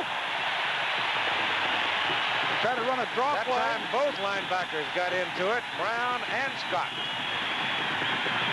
Try to run a little draw play in here. Here's Brown, doesn't go back at all. Schlichter's going back to pass. He reads the draw and comes right in here, and you see both Brown and Scott and the rest of the Clemson team. And so it's punting time for Orris. That possession, Ohio State lost 7 yards. No pressure. Tom hits a beauty. And Willa Jordan, after the last adventure, isn't going to fool with it. It rolls dead at the 16, where it'll be first down for Clemson. They do have the wind at their back with 9:53 to go in the third quarter. They lead by 1, 10-9. Bubba, number 47, who's had a whale of a game, along with his partner in that linebacking position, Randy Scott. It's first down Clemson at the 16-yard line. Fuller, Sims, and Ratchford. And it is Sims, the fullback. He got a yard, not any more than that, as Luther Henson was there to get a piece of him. He had no chance. Henson veered down to the inside and just shut it off before he even had any kind of a start. The football is sitting out near the 18. Make it second down and 8 with 9:25 to go in the third period. 10-9 ball game. Clemson has the edge. They send Butler and Perry Tuttle wide to the left side. Fuller comes this way. Wiggles his way through the middle, gets it out to the 22-yard line where Byron Cato reached out with that big, strong arm and cut his legs from under him. And this program is a special exclusive of ABC Sports. Let's pause 5 seconds to allow our local stations to identify themselves. Channel 25 in Columbia, WOLO-TV. Keith Jackson along with Ara Parsigian here at the Gator Bowl in Jacksonville, Florida. We're bringing you Clemson and Ohio State, their first meeting ever. Cliff Austin is now the tailback. Fuller, however, puts it up, and it's complete.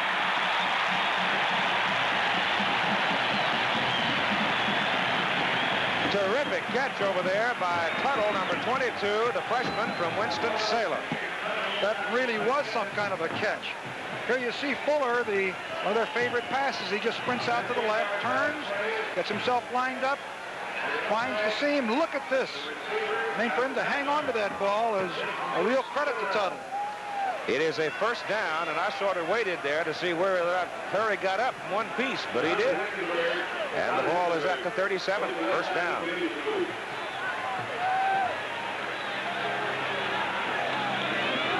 Fuller.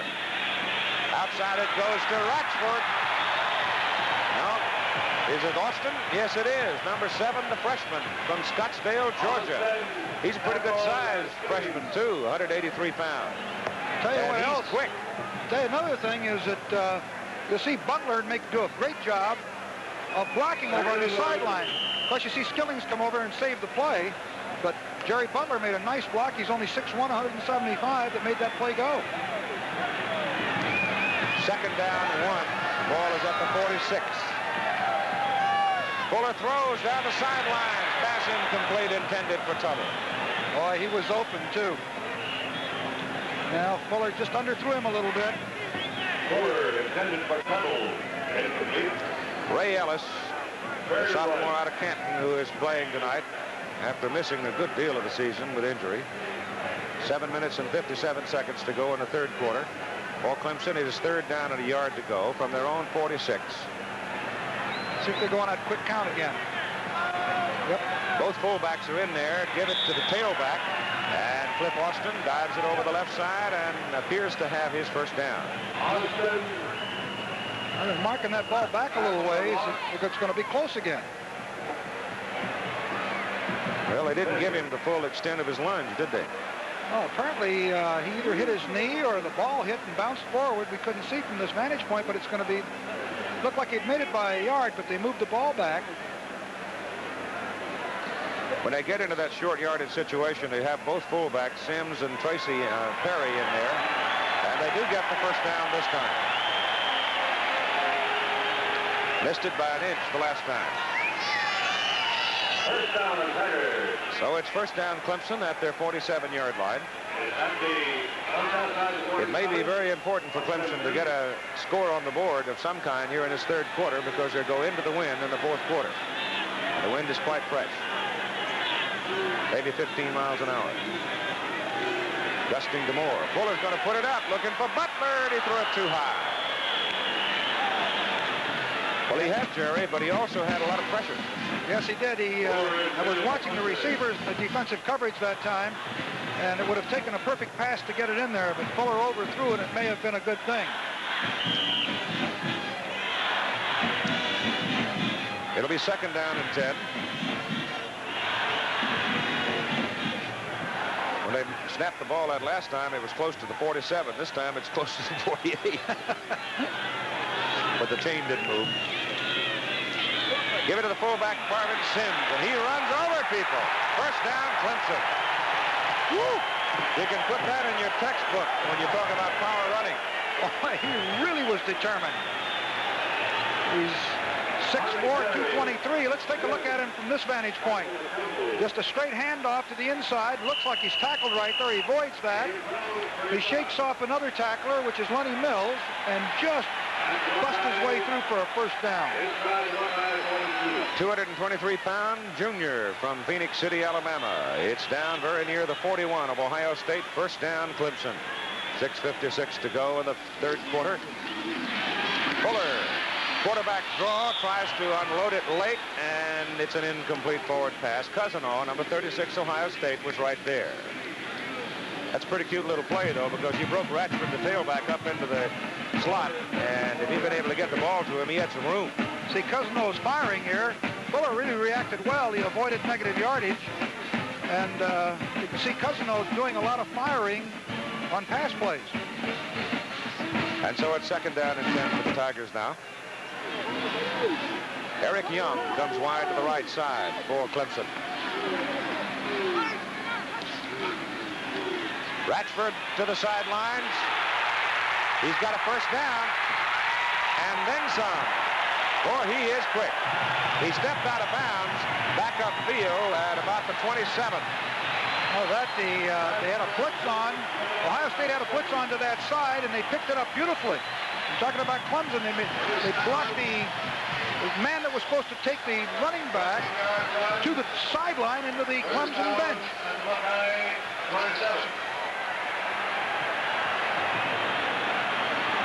Out to the right side comes Young again. First down, Tigers at the Ohio State 27-yard line. Fullback Sim booms to the 21. It's a gain of 6.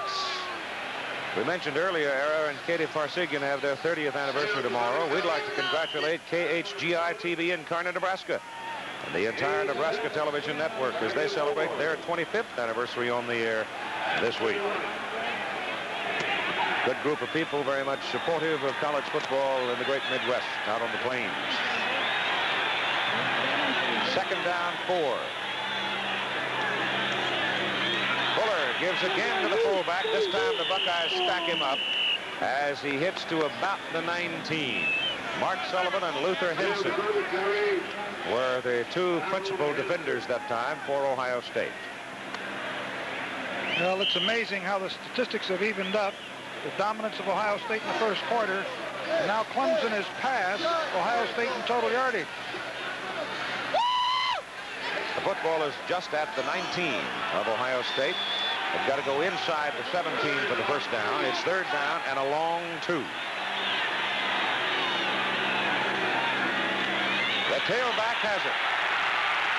And Ratchford has the first down as he really scoots around that right side inside the 15 and got a great block from the pulling guard, Joe Bostic.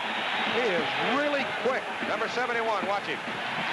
You see Bostic coming around the corner, but Ratchford comes in here, turns inside, and finally Mike Guess pays a price for tackling him, and he's only a 155-pounder. Inside the 15-yard line, first down, Clemson. Tigers on the move with 5 minutes to go. They lead 10-9. Big fullback Sims. Sims just muscles to the 10. Well, they've gained a lot of yardage this year, running in behind the Bostic brothers, Jeff and Joe, and Chris Dulce. And they are doing it again. There they are. Jeff is junior, 233-pounder, and Joe is a senior, 258-pounder. Joe spent more time at the table. I think that's really terrific, though, that brothers be able to play side by side on a team as successful as Clemson has been. 2nd down and about 5 from the 10. Fuller. They get him.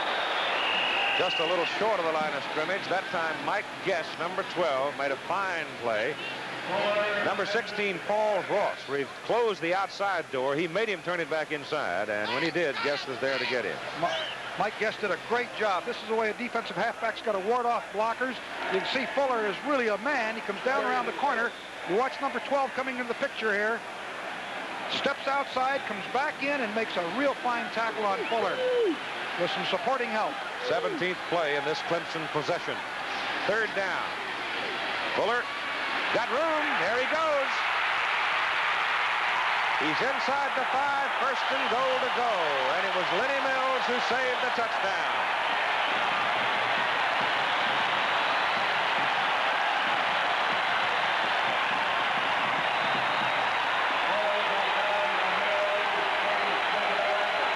I tell you, there just isn't a heck of a lot you can do against a superior athlete, and Steve Fuller is a superior football player. And the team is exceptionally well coached. Fuller came around the corner that time, didn't find anybody open, saw the daylight and took it. First and goal from the 1. And Ratchford sticks his head in the stack and doesn't get home. He's just about the one who's Danny Ford. He hasn't really grinned except when they scored the touchdown. I'll tell you, he's an intense guy. Second and goal for Gators.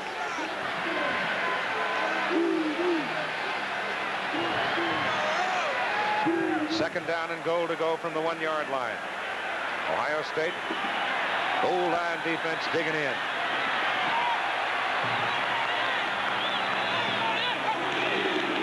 Ratchford didn't make it. Didn't make it. Cousinall was there to hammer in. Keith, I think it's interesting that this Clemson team has come down the field, both running and passing, and run the number of plays that they have without making a mistake. The coach wanted time. Fuller saw him. Timeout called by Clemson. It is third down and goal to go inside the 1. All right, the timeout is over. Clemson ready to try on third and goal inside the 1. The 2 fullbacks, Sims and Perry, in, and so is Cliff Austin. Austin has it. Dives. Touchdown.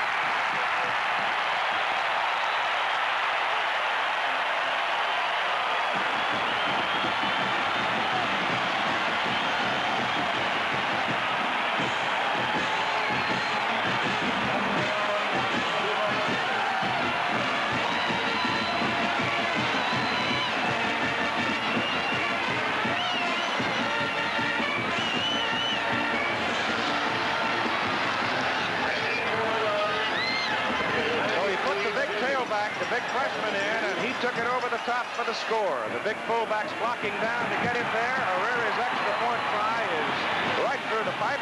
And the 2:16 to play in the third quarter. Clemson's lead now 8 points, 17-9. And now you begin to see how important that blocked extra point try may become. Well, we still got a lot of football to play. Again, they come out in the stacked eye, power eye. Same play. Fuller comes back, gives it to Austin this time, and he dives over the pile, goes into the end zone for the touchdown. I'll tell you, those 2 big fullbacks do a pretty good job of blocking down on people, don't they, Aaron? They really do. You can see how high he gets in the air here to score the touchdown. Watch him take off. And you can see that he finally gets in on third down. And here's the most salient factor, I think, in that drive, other than the score, and that is that Clemson held the ball 7 minutes and 37 seconds. And going 84 yards in 19 plays. Without a mistake.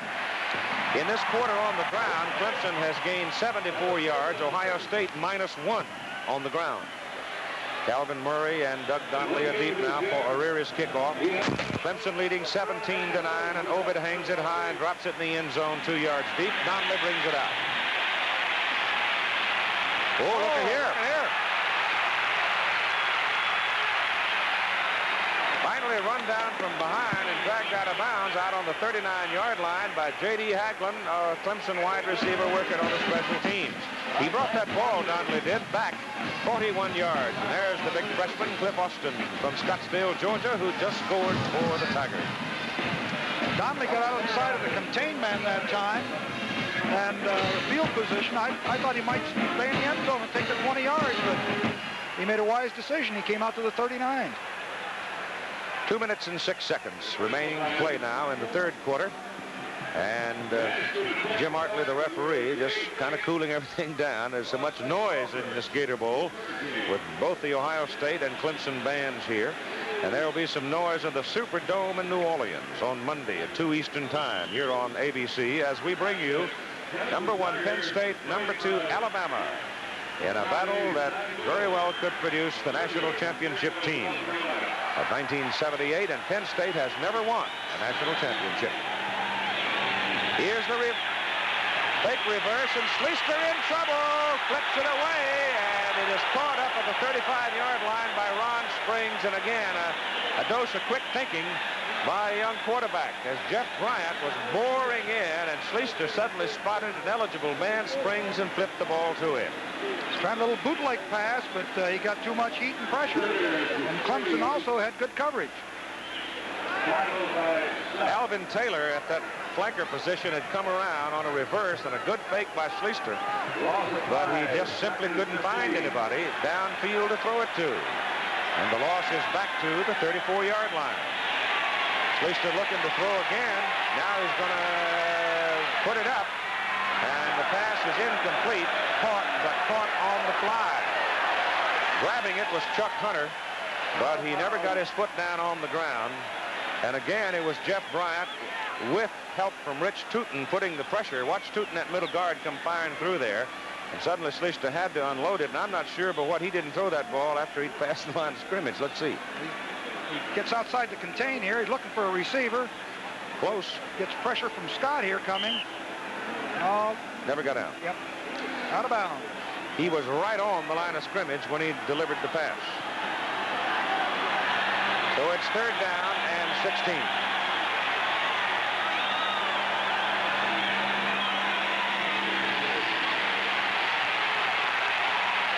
Pass is complete to Murray, and Murray is well short of the 1st down. He might have lost that football. I'll tell you, the best defense that Clemson has had as well is their offense, because Ohio State has got to relinquish that ball again. And the last time Clemson had it, they had it for 19 plays. 49 seconds to play in the 3rd quarter.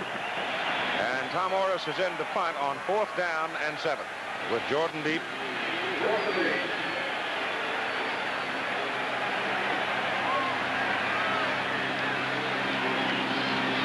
No pressure. Beautiful kick.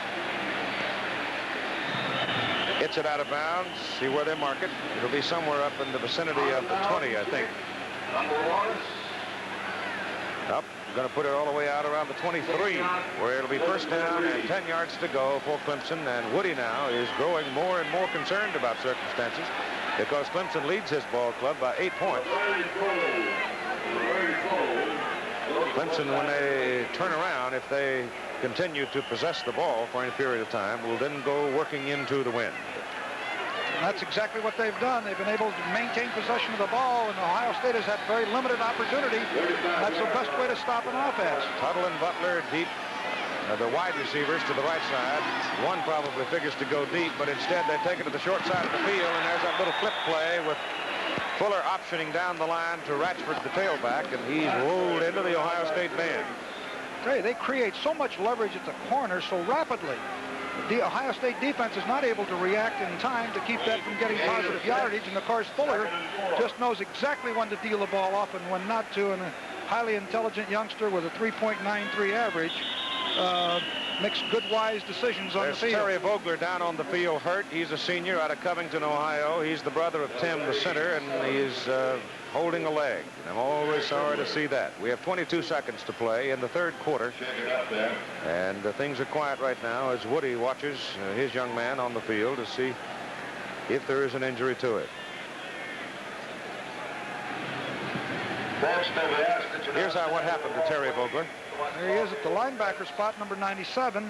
He starts in, then he sees it's an option play, comes to the outside. Let's see.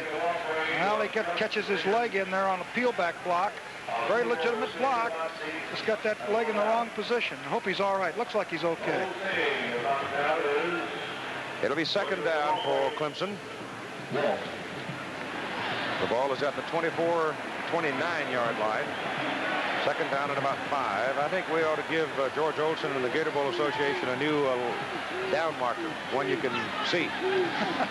Steve Fuller heads it off up the middle to Tracy Perry, and the fullbacks of Clemson have really been a force in this 2nd half. They've mixed up their plays beautifully. Their execution has been great. They get that ball, and you're able to drive the way they have. It's a tribute, I think, to the coaching as well as the players. Time just about gone in the 3rd quarter. 5 seconds remaining as it stops for the movement of the chains. Now they'll let it go.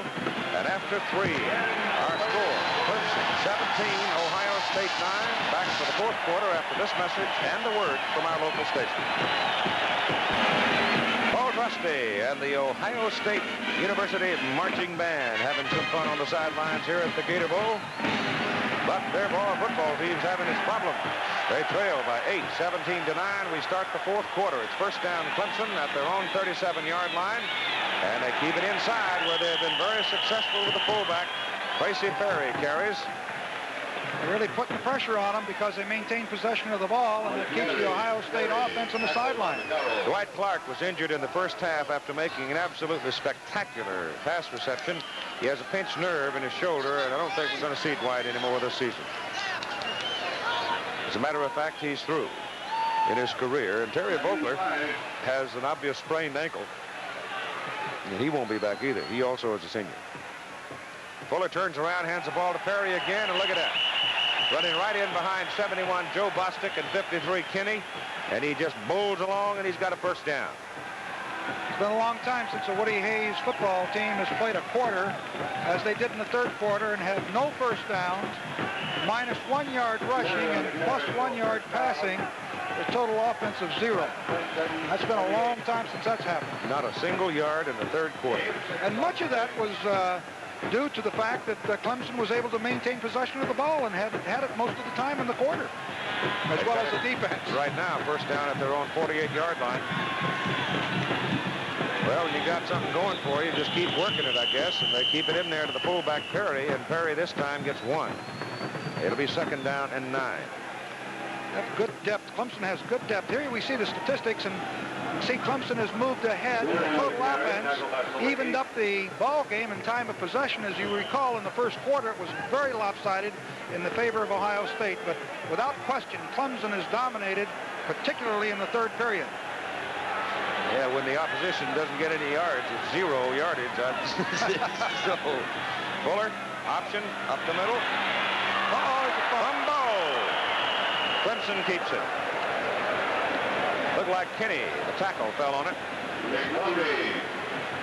Luther Henson hit Fuller, but Steve is carrying that thing out there like a sack of bread, and he lost it. What is trying to get his defensive team to stop Clemson and get the ball back. He says, we got to have that football. It's third down and 8 at midfield for the Tigers, with 12:45 to play in the game. Fumble.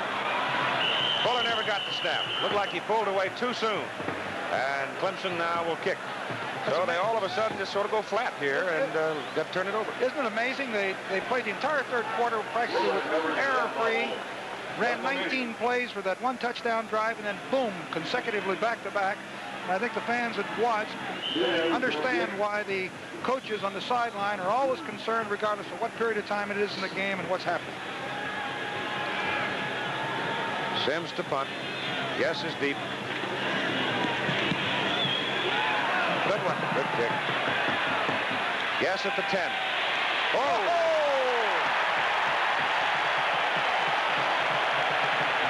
I don't know who he was, but somebody fired him out of a cannon. Number 52, Sewell. 41-yard punt. Watch Sewell come down under this ball and nail Mike Guess. Boom! I mean, that is a real tackle. Be right back. All right, very important possession coming up here for the Ohio State Buckeyes. The wind at their back, 11:57 to play in the game, 17-9 to score Clemson. From the 12, Schleister gives it outside, and Ron Springs gets just beyond the 13.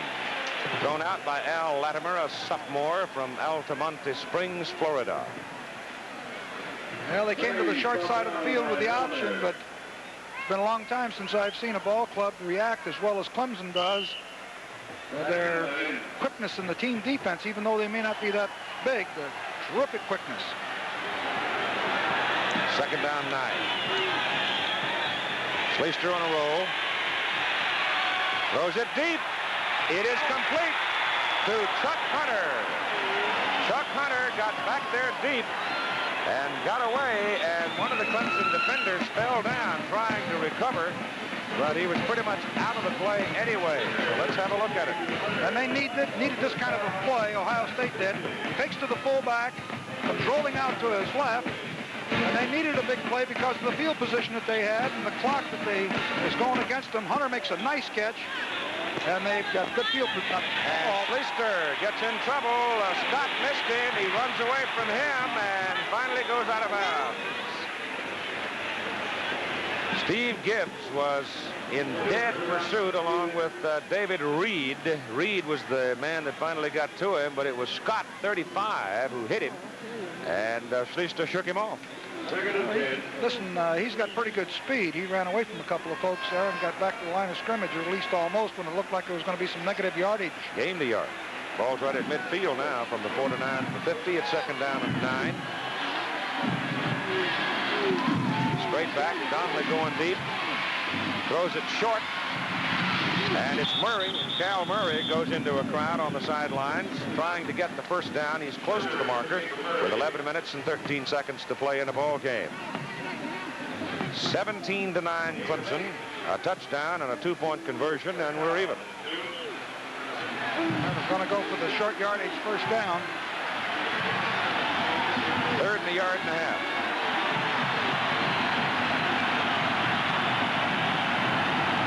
Full house team.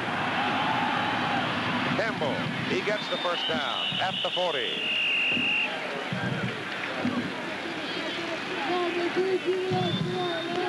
They're going to give him inside the 40, close to the 39. Getting some kind of a signal there. I don't know whether he was trying to speed up the offense or...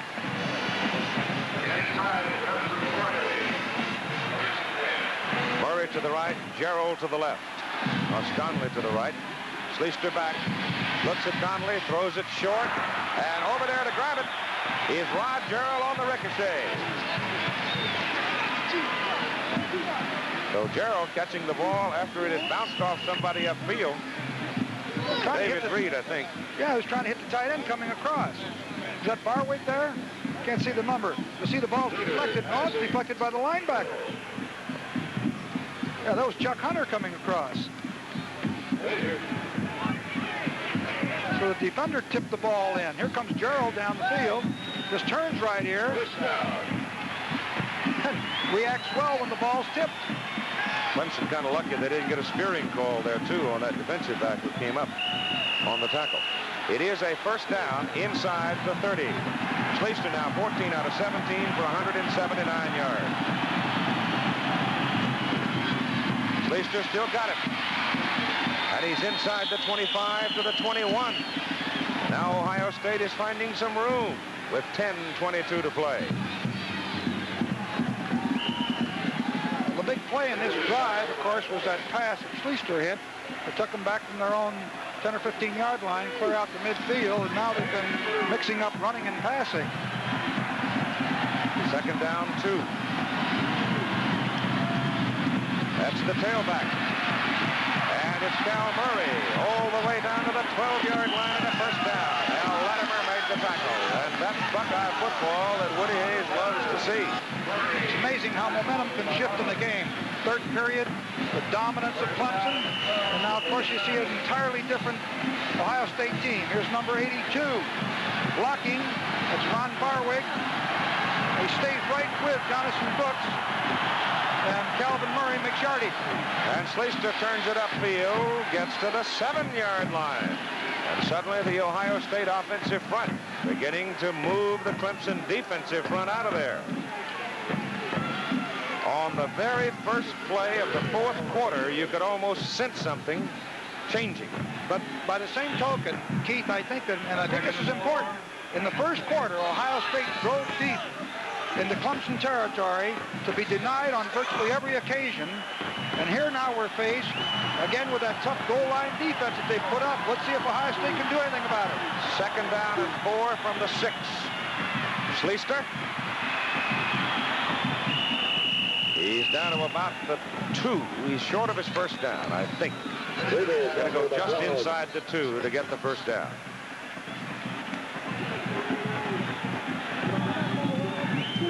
Schleister's had a big night.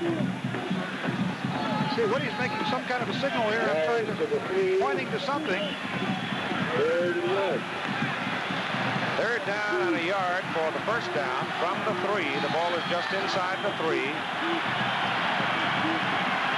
8:25 to play. Third down and 1 for the first down. They give it a Volley. Volley is wrestled down close to the first down. Rick Volley. Spriggs on the carry. Donovan makes the stop. Clemson gets sticky down in there. Oh, look at that. I know how he feels. They're going to bring the chains on to make the decision on what it'll be on fourth down. Or will it be a first and goal?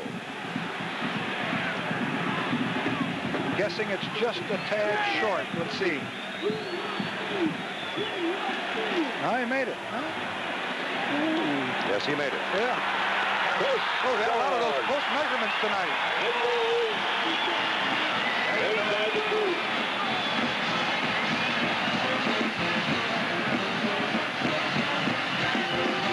First down and goal to go. Ohio State, the ball is just inside the Clemson 2-yard line with 8:13 to play in the football game. 17-9, Clemson lead.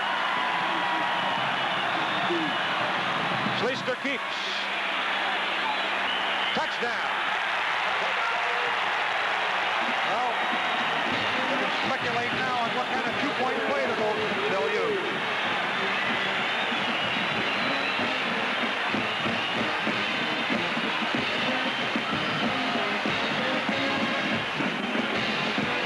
There it goes. Let's see. Well, generally you rehearse your two-point play for occasions like this. It'd be interesting to see what they have on. They're signaling time. They do want time, and they have called it. Yeah. 8 minutes and 11 seconds to play in the football game. It is now 17-15. Ohio State will try a two-point conversion in an effort to tie the game. All right, there are the two coaches, Hayes on the left and Ford on the right. Ohio State with a two-point conversion can tie the game at 17. Back in 1967, we had a 17-17 tie here between Florida State and Penn State. I remember it very well. Crowd is roaring. They're all Clemson folks down at the end of the stadium.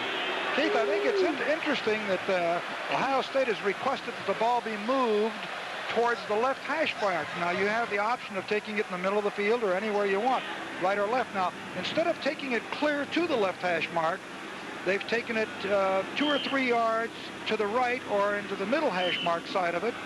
It's interesting. I have not quite seen that decision before, and I would be interested in seeing why or knowing why exactly they did that. Campbell, Springs, Schleister. They're the backs. They go to the short side and don't make it.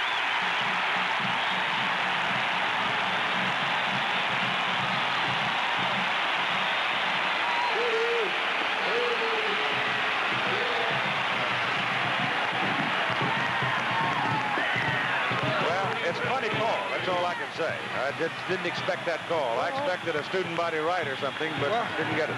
They went to an unbalanced line. There were only 2 men to the left side. I think they anticipated Clemson would move to the field, and they tried to the short side. You look here, they only have, well, they had the 3 men there. He's running the option play to the short side of the field. Schleister elects to keep the ball, but you can see that it was beautifully defensed by the Clemson Tigers. Big Jim Stuckey, number 83, made the defensive play. Clemson side loved it. And Woody didn't have much to say. Yep. You look it up, old clock up there saying, can we get the ball back? Well, there's 8:11 to play in the ball game. Yeah, but the way Clemson was eating up that clock on a couple of those drives, he's going to be concerned. I know I would be as a coach. Wins at their back. They've got a good field goal kicker with fair range and eighth.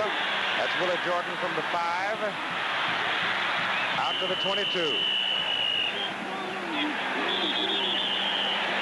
Got a penalty flag. Could be a clip. Certainly won't be helpful to Clemson to be moved backwards towards that goal line again.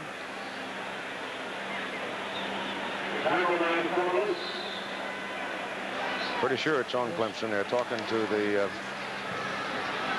Ohio State people.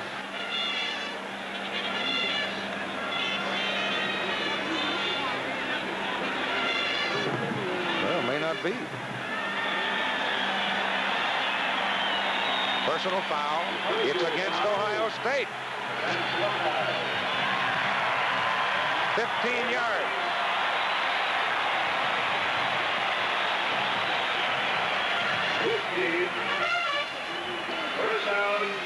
So it's first down Clemson all the way out at the 35 instead of back at the 20.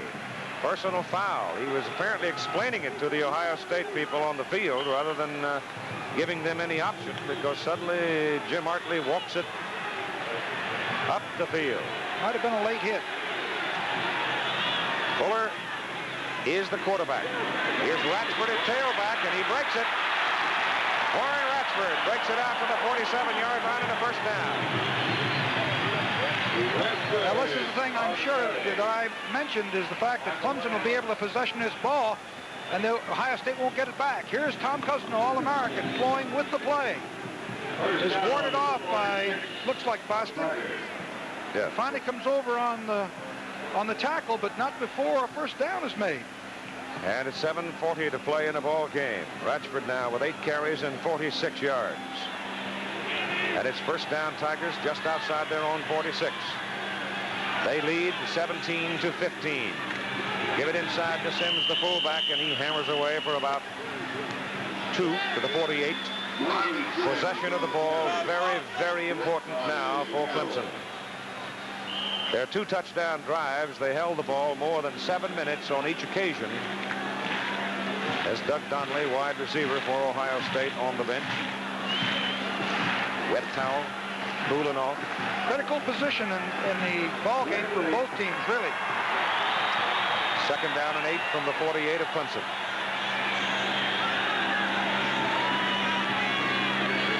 Fuller gives it to Ratchford. Penalty flag goes down. Warren gets it across the 50 to the Ohio State 49. That might be a hold in there. Came from your line judge, Butch Lambert. Yep, my old buddy. See what the call is. Holding, you're right. Offensive holding. Say it's a big call, big penalty. Took a lot of nerve to throw that flag. Not on this side of the field. Not on this side, no, but I'd say it would have taken a lot of nerve to have flown it if it had been with the white shirts or with the football. No, really, I spent some time with the officials this afternoon. They're really a great group of guys. They have their own meetings, and they go over all the details, their mechanics, and I think often, and I suppose I can say this now that I'm no longer coaching, wonderful people, wonderful people. Yeah. They really are. Clemson now 6 flags and 61 total yards in penalty. 6:52 to play in the game. Tigers are backed up now just inside their 35-yard line, and it's Ratchford as Fuller handed away to his tailback, and he tried to bust it off the right side. He's brought down. But Ratchford, he's been running real well. He had a crack in a seam to the inside here. First time he's missed the hole. He'd made some yardage in there, and he'd moved to his inside, to his left. 38-yard line of Clemson. It is third down. They've got to go to the Ohio State 44 for a first down. So it's third and very long, and Fuller wants to put it up. Goes over the middle with it. It is complete to Tuttle, and he's got the first down. What a piece of work by Fuller that time. He stayed right in the pocket. He waited for his receivers to come open. Ohio State elected to blitz, to go into man-to-man coverage. And they could not stay with the receivers. You watch here. Ohio State's got a blitz on from the outside. Fuller comes back, fakes to Ratchford. Looking downfield, you can see the blockers come back. He stays right in there, actually throws off balance, and hits Tuttle for a first down. What a big play. At the Ohio State 43. Ratchford. A shirt tail by Vince Skillings as he runs it to the Ohio State 38. A gain of 5 with 5 minutes and 35 seconds to play. And Clemson leading 17-15. Skillings hadn't grabbed him, he'd have picked up a heck of a lot more yardage.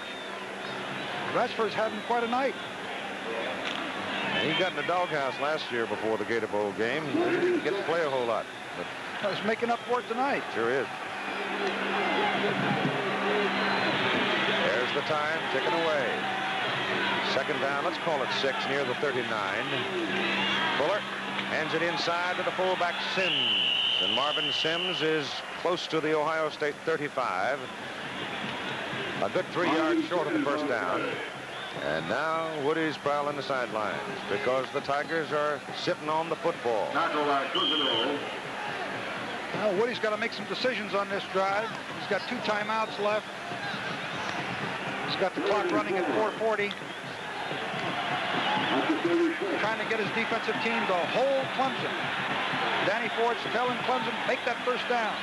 Make it a 3rd and 4 from the 36. Ball is loose. Ohio State's got it. The Buckeyes have the ball back at the 44-yard line. Sheldon Densler came up with it. The first turnover in the ball game. Sawicki knocked it loose from Fuller, and Densler covered it. And how do you do? Someone got immediate penetration and caught Fuller from the rear. He did not see them and created the bad pitch. Let's take a look here. Fuller comes back on the option play, fakes to Sims, and you can see 68 creates that fumble. Is that Sawicki? Sawicki. And of course, that is a big play. First down, Ohio State at the 44-yard line. Carrying the ball is Murray, and he's fighting for every inch he can get. And a penalty flag is thrown on the sidelines as Al Latimer could not hold him. That may well be a hit out of bounds. I don't know, as Bubba Brown comes over to talk to the referee. See what they decide to do here. The Clemson people are slapping their hands, so it must be against Ohio State. Yeah, Scott's slapping his hand. They're calling holding. Oh, what a big penalty that is.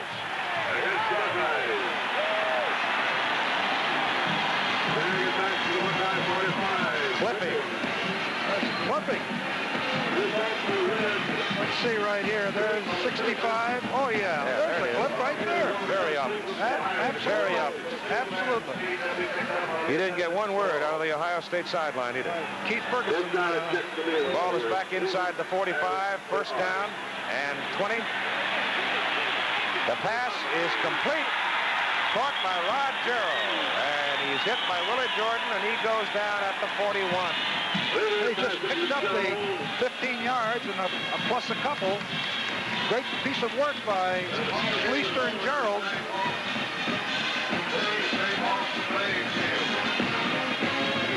.350 to play. Clemson leading 17-15, and right now fighting for their life. Ohio State has the wind advantage. The field goal could give them a lead and possibly a win. It is second down and 8 from the Clemson 42. Schleister puts it up. Pass is caught to Chuck Hunter, and Hunter goes for a first down inside the 30. I'll tell you, the execution by Schleister, all those games behind him, those are 2 good throws the last 2 plays. He's picked up the first down after having first and 25. All right, now 16 out of 19, 206 yards passing. First down at the Clemson 29. Outside the Springs. Clemson man had a hold of him. Eddie Gathers and couldn't hold him. But they do get him short of the line of scrimmage at the 30. He had him back around the 33. Well, it was Rod Gerald could not block number 49, Eddie Gethers, the right corner man, and there was no chance because of the defensive play. Gerald just could not handle it. At the 31, it is second down and 12. Ohio State with 2 field goal kickers, Anakievsky being one, Atha being the other.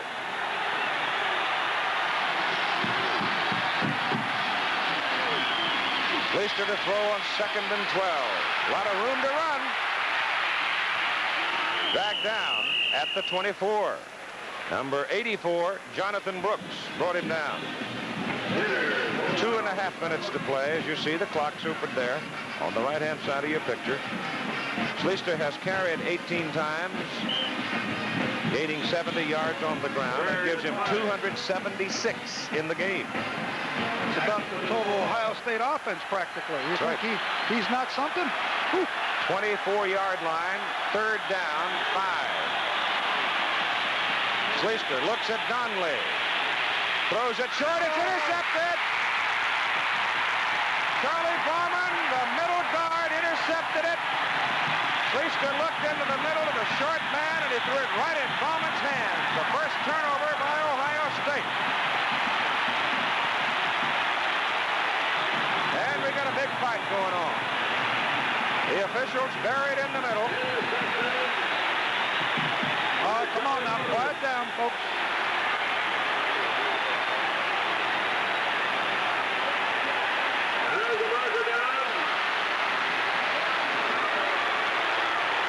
Now we get some more breaking out, so we've got a free-for-all going on down on the field with a dozen or so people involved in it. Schleister threw the ball right smack into Bauman's hands, and I don't know what it was that triggered the fight.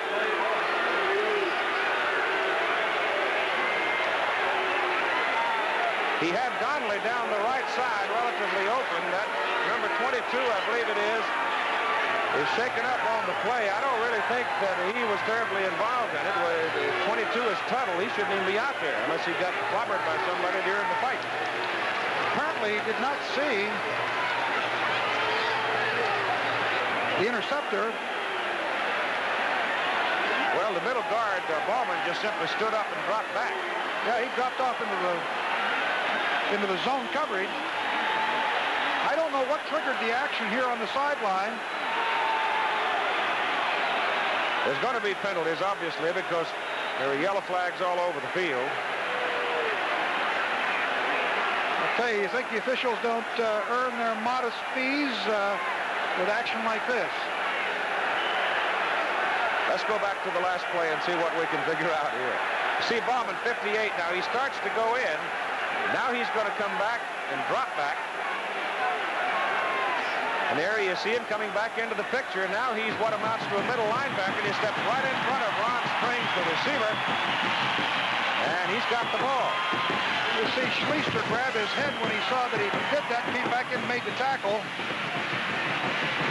Let's see what... I can't tell there. I don't see anything that would have triggered it except a lot of glum faces. Yeah,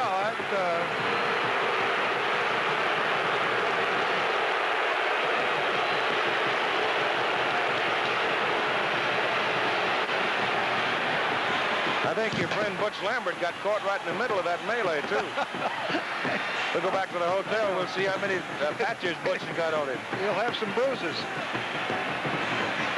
Well, it's an exciting game. It was a big play that because even if Ohio State had not thrown an interception, not made the first down, they would have had a field goal opportunity that could have conceivably won the ball game. Now you see the penalty being assessed. Unsportsmanlike conduct. 15 yards, moves the football to the Ohio State 45-yard line with a minute 59 to play. The Buckeyes now with 69 yards in penalties on 6 flags, and Clemson with 61 yards on 6 calls.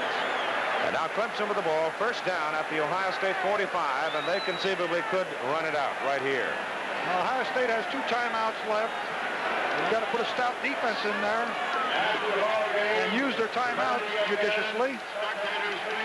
But the odds are against them right at this stage. Boy, it has been a whale of a contest. It was Willie Underwood who was shaken up. And they're checking his teeth. Checking, I hope he doesn't have a broken jaw. That's a possibility. He was involved in the melee. The gain by the fullback, Tracy Perry, to the 42 for 3 yards. Clock is running. Now we got an official and Woody Hayes involved here.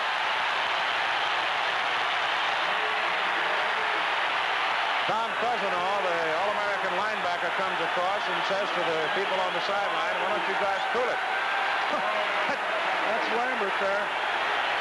As George Hill kind of standing between Woody and the field, and it's going to be another 15-yard penalty against Ohio State, and that one's thrown against the coach. Unsportsmanlike conduct. A minute 33 to play in the game, and now the football possessed by Clemson, first down, and it's at the Ohio State 28. Well, they lost their poise. Boy, this has been some kind of a contest. My goodness. Inside the fullback Perry, and he runs it hard inside the 32. Let's see where he's nailed down. About the 26. And the clock is going as we pass 1:20.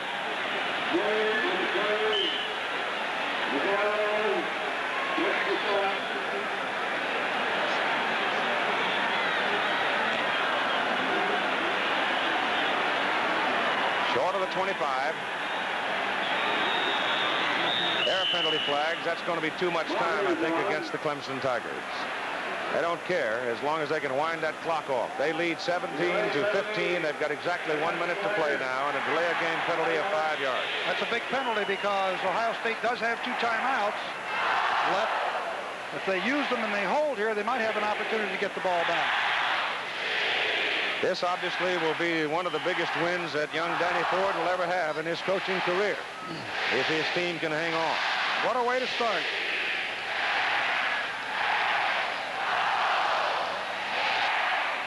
Ball is near the 30, second down and 12 for Clemson.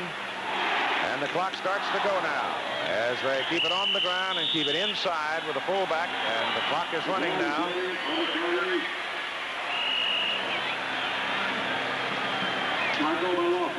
Time now spent by Ohio State. So the Buckeyes spend another timeout. That means they have 1 left. 1 left. Woody losing his composure for a moment on the sidelines, getting a 15-yard penalty flag.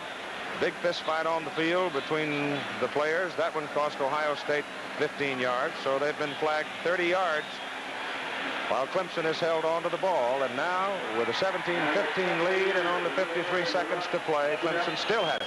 That's the wildest thing I've seen for a while. 53 seconds remaining to play. Clemson 17, Ohio State 15. Young Dan Ford, the first game he's ever coached as the head man. Woody Hayes had been at it a long time.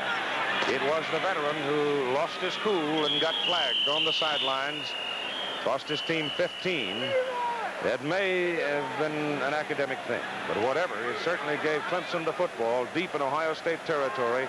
The Buckeyes will spend the last time out. Now they have no way of stopping the clock with only 48 seconds to go. Clemson has the football. The down marker, however, says 4th down. So unless Clemson can either pick up the first down and keep possession of the ball, they'll be hard-pressed to run around for 48 seconds and hold on to it. They might very well jack it up and try to go for the 3 points.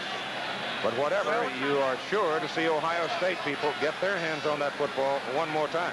I don't think I would take the risk of kicking a field goal because if it's blocked, it can be advanced. I think their purpose would be served well enough if they try to run the clock as much as they can, and they're going to have to surrender the ball. The 3 points is not that important here. What do? Just pitch it wide and run around with it? Kill some time. Bleed some time off that clock. But don't take any big risk plays, and leave it there for Ohio State to try to go the distance if they can with that limited time available to them.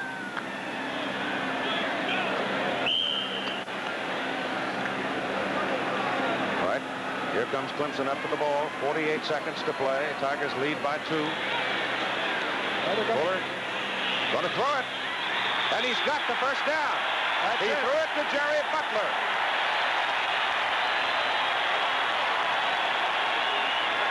Great call. Great call. Butler spun out of bounds, stopping the clock at 44 seconds, but he got the first down. They have 4 plays with the ball. Ohio State, no more times out, and that should do it. Yeah, that was a great call, great execution, and there wasn't that big a risk to play. The sideline pattern, although normally speaking, in situations like that, teams will go to a double zone, have a man stationed out in the flat. I don't think they caught Ohio State flat-footed with the play. So now it is a matter simply of holding on to the football, winding the clock down in a game that has had just a little bit of everything. We have seen two fine quarterbacks have outstanding nights. Both of them have been absolutely superb. Both defensive teams have played very well. This game, to a large degree, epitomized what the simple art of jousting on a football field is all about. Up to the point where we had a big fist fight on the field, and then Woody Hayes got flagged for grabbing a hold of one of the officials. And there you have it. The game is over. The Clemson Tigers have defeated the Ohio State Buckeyes by a score of 17-15. And the security people now will just double up, try to keep everybody in the stands as the two teams go out into shake each other's hand, and Woody Hayes is leading. And the official declaration of the flag thrown against Woody Hayes was he was on the playing surface where he's not supposed to be. And I would imagine there were some sharp words exchanged as well, but I wasn't down there to hear them, so I don't know. There's your final score in a whale of a football game, the first meeting ever between these two teams as Clemson wins it 17-15. The outstanding players for the ball game have been named, and they're hardly a surprise. We have two of them, Art Schleister of Ohio State and Steve Fuller of Clemson. It was Fuller's team, number 4 right there, that came out on top by a score of 17-15. And we had that big fist fight, which cost Ohio State 15 yards for unsportsmanlike conduct. And then you had Woody Hayes get flagged for being on the field, which cost him another 15. And then you had a very daring pass, Fuller to Butler, for a first down that gave them possession and carried them all the way to victory. And the trophy presentation being made right now to the winning team in Clemson. A look at Friday's clash between Clemson and Ohio State University in the Gator Bowl, with commentary by Coach Danny Ford and the voice of the Tigers, Jim Phillips. Gator Bowl 78 Highlights is brought to you by Southern Bank, Pet Milk, Carolina Pride Fine Meats, your Federal Land Bank and Production Credit Association, and by Miller Highline, distributors of Light and Lowenbrow beers.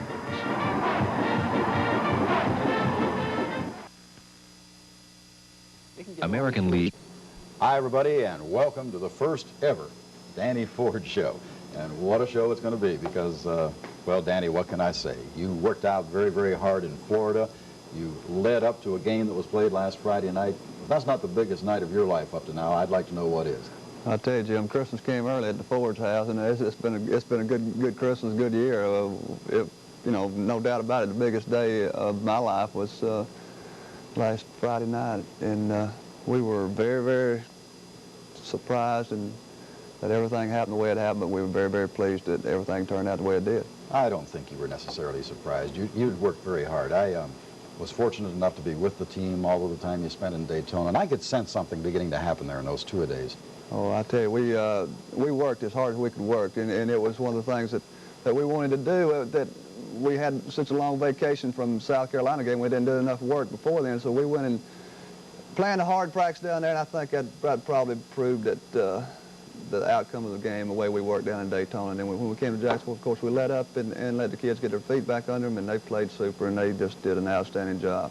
Well, talking about outstanding jobs, short in staff because of the complications that had occurred a few days before. Then, of course, those seniors who went out there and laid it on the line. Two key factors, I think. I'll tell you, the defensive folks, they had to do the best job in America coaching because we had coaches that changed around, and we were short the two coaches, the linebacker coach and the defensive end coach, and of course their kind of offense they ran, they had those kind of people had to play well, and I think Coach Bugard, Coach Andrews and Coach Ware and Coach Anderson, Coach Bass, all the ones that came in field and did an excellent job. And the offensive coaches did, you know, they did as good as they could do under the circumstances, because we were worried about the defense and the defense was worried about the offense, and everybody just pulled together. You know, the fan support helped, the kids pulled together, and then, you know, we had a pretty good coaching staff when the bowl game kicked off, and we had a bunch of head coaches and the seniors, and they did a heck of a job. Well, the seniors, of course, were mighty, mighty proud of that effort, and I think the important fact there, too, is that a lot of it's going to carry over to the underclassmen. Well, I'll tell you, I hope so. We carried 100 kids down there, and hopefully they'll get the idea that it's a nice bowl game. You know, the bowl, it's a pretty nice outfit that they like to go to every year, and maybe that'll have some carryover there. Maybe we get a little extra work out of our young kids, too. Many, many fans in Jacksonville Friday night, many of them are waiting to see now for a second time the Tigers in action against the Buckeyes of Ohio State, so let's get right into the action. You received, were unable to move, punted over to Ohio State, and here we go. Oh, yeah, Ohio State came out throwing the football, which surprised a little bit. They had a little misdirection pass against us that hurt us there early in the ball game. You talked about your defense, and we will see at the culmination of this drive just how important a factor they were in the early stages when you couldn't get field position. Well, we couldn't get field position in our defense. We told them just to go wild and go play like they hadn't played in a long time. There was a good run by Springs, an outstanding running back, but you won't see too many clips on this film where that there's not 10 or 11 people around football, and here's a big play right here by, looks like who was that? That's Gathers making a big play out on the Steve corner. Gibbs also. Gibbs. Big play, come on, there they come. There comes another one. There comes Bubba taking a shot at him from all the way across the field.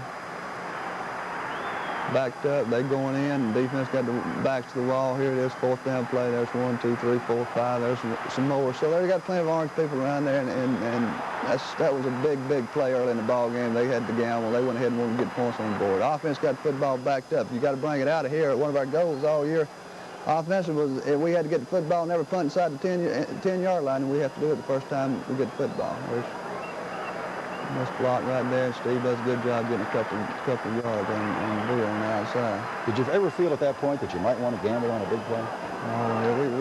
We only last time we gambled on the big plays when Georgia backed up. So we don't want to gamble anymore. There's defense back in there. Defense, they played too much the first quarter. They was on the field too much. There's Bo Bubba. The linebackers, they must have made a jillion tackles Friday night.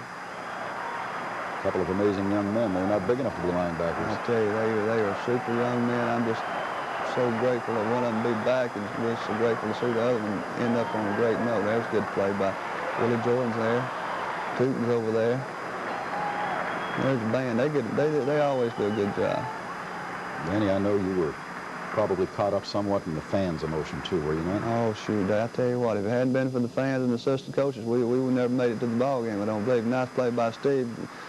Good effort by him turning that in there. It's not a real good play by one of our linemen. He's giving effort, and that's what we asked him to do, was get backed up there with a penalty now.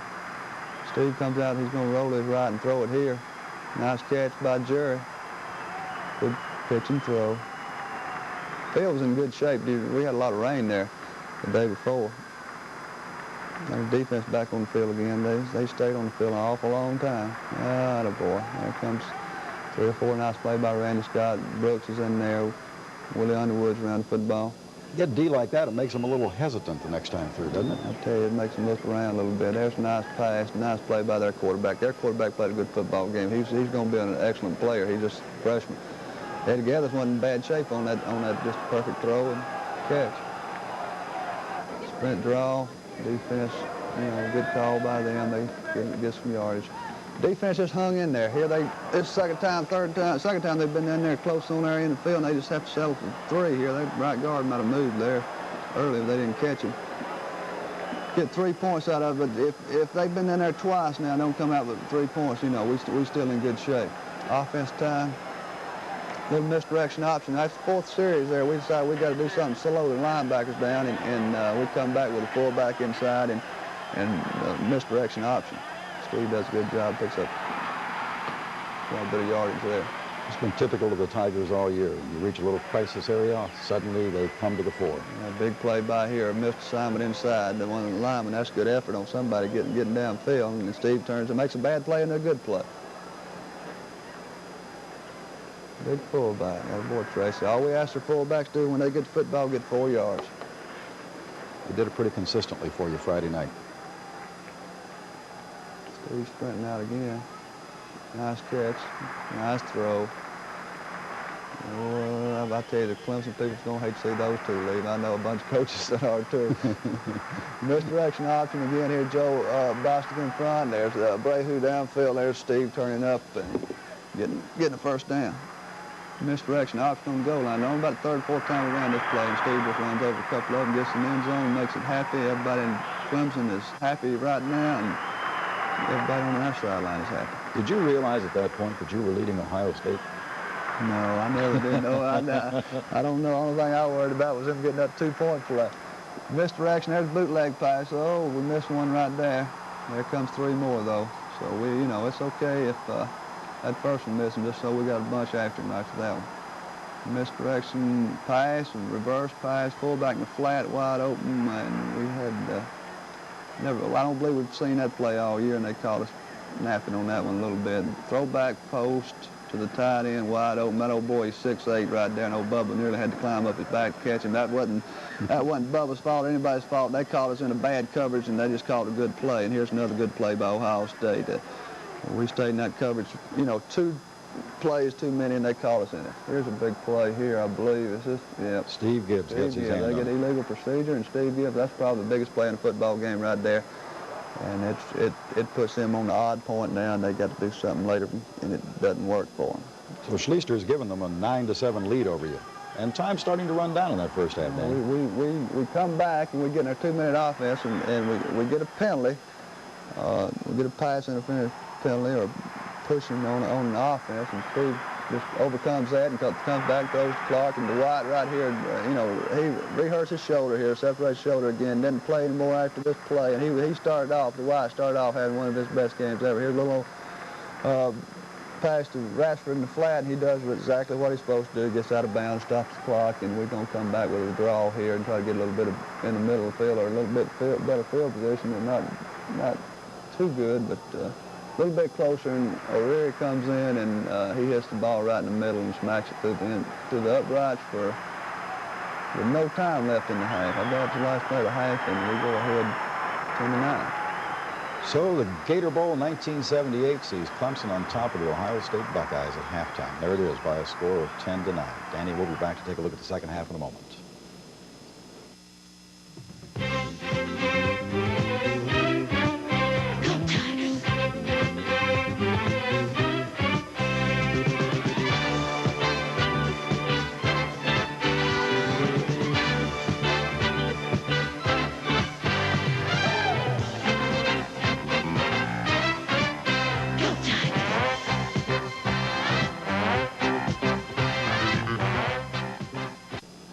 Danny, I, of course, am looking at this film for only the second time. You and I had a brief look at it prior to the show today, but this third quarter must have really thrilled you the way your team got after it defensively, and, of course, you established the great offensive drive. I tell you, we said at halftime the first 5 minutes when we come back in is going to be very important. And our defense, they jumped after folks that first part of that third quarter. They played as well as they played all year.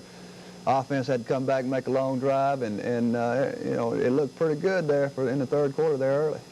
We're not going to wait. We're going to get right to it now and see Ohio State attempt to go on offense, but watch this Tiger D. There comes the outside veer, which they hurt us on early in the first half. Randy Scott just scrapes over there and makes a great tackle. They are excited. They're getting around the football now. The defense playing good. They come back with a little bit of pressure here. They throw a delay, and there's old Bubba. Makes a good play, and there's going to be 4 or 5 of them congratulating him. And they come back with the draw here, and there's a bunch on it. So we're playing good defense right now. Our defensive staff and our defensive players, they wanted to win the football game, and they're excited, and they jumping around, and they want that football back for the offense. Here, the offense gets the football back. We're sprinting out to the left. Steve's throwing.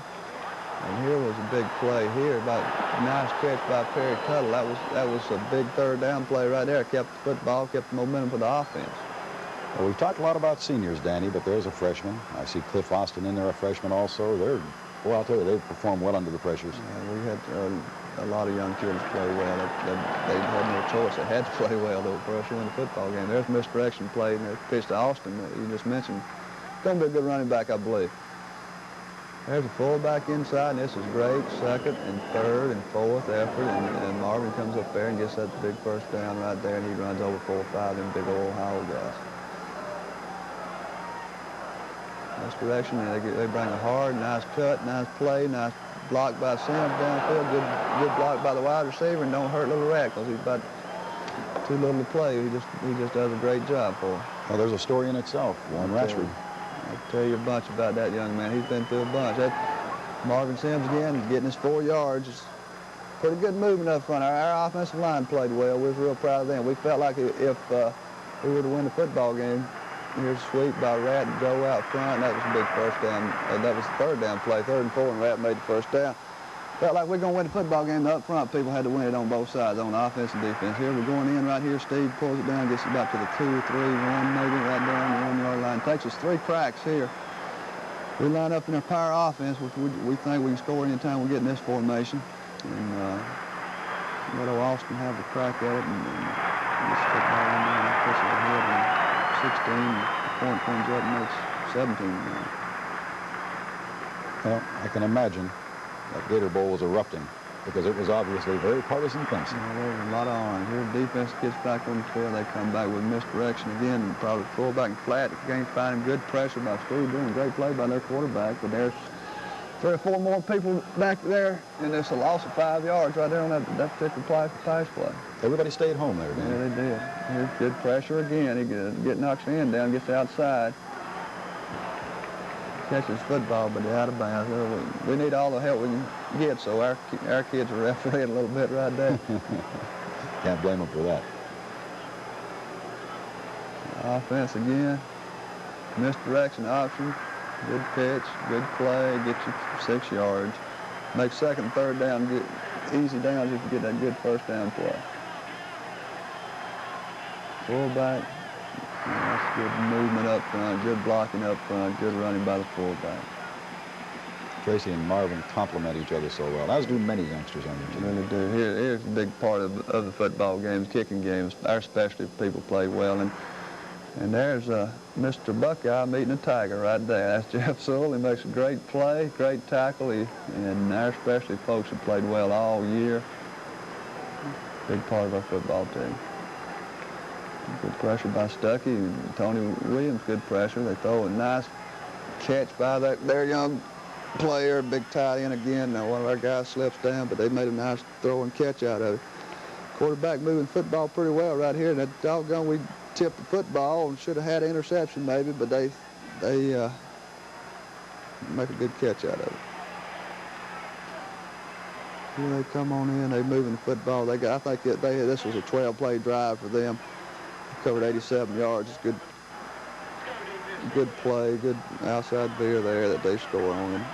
And we had a chance to get them down there, and we let them come back and give them new life. But they go for 2 here. They move the ball over, and they run outside veer, and there's Stuckey, and there's Gathers, and there's Tony Williams on all the way from the other side. There's Tootin. That's probably the biggest play of the football game. That and the block extra point there. All our defensive coaches are excited. Jim Stuckey's excited. All the fans are excited. And were you excited? I was excited. Offense gets the football. We got to move the football. Nice sweep here. Good block, good run, good post, good downfield, extra effort.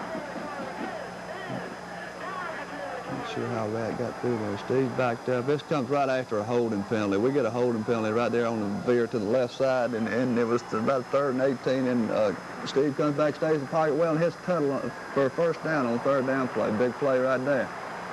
Sweep again. Here comes Rashford. Good block by Dosey out front. Jerry gets a piece of the man. Rashford gets some yardage there. All right, Ohio State with the football. Well, I think this is the last drive here. They moving the football, and they throw a nice pass right there. Linebacker couldn't hardly get there. Nearly got there. Randy nearly got there, but he did a nice tackle, keeping everything in front of it by the defensive backs. But they moving the football. Not very much time left here.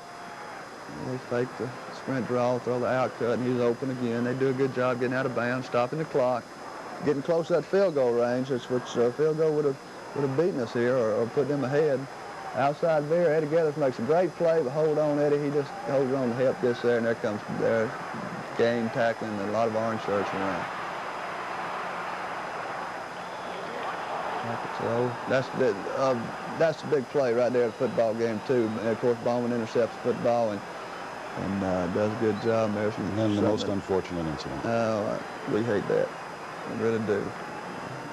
I don't believe I heard two sides of the story, and I'm sorry it happened. But our young people were not at fault at all for intercepting football. Danny, this is that happy and proud moment for you, the Tiger football team, the coaching staff, of course the fans and the supporters, all of the administrative people, cheerleaders, band, everyone at Clemson University has waited for a moment like this, and you, young man, brought it to them on Friday night, December the 29th. It's a night that will long be remembered in Clemson history. We'll be back in a moment.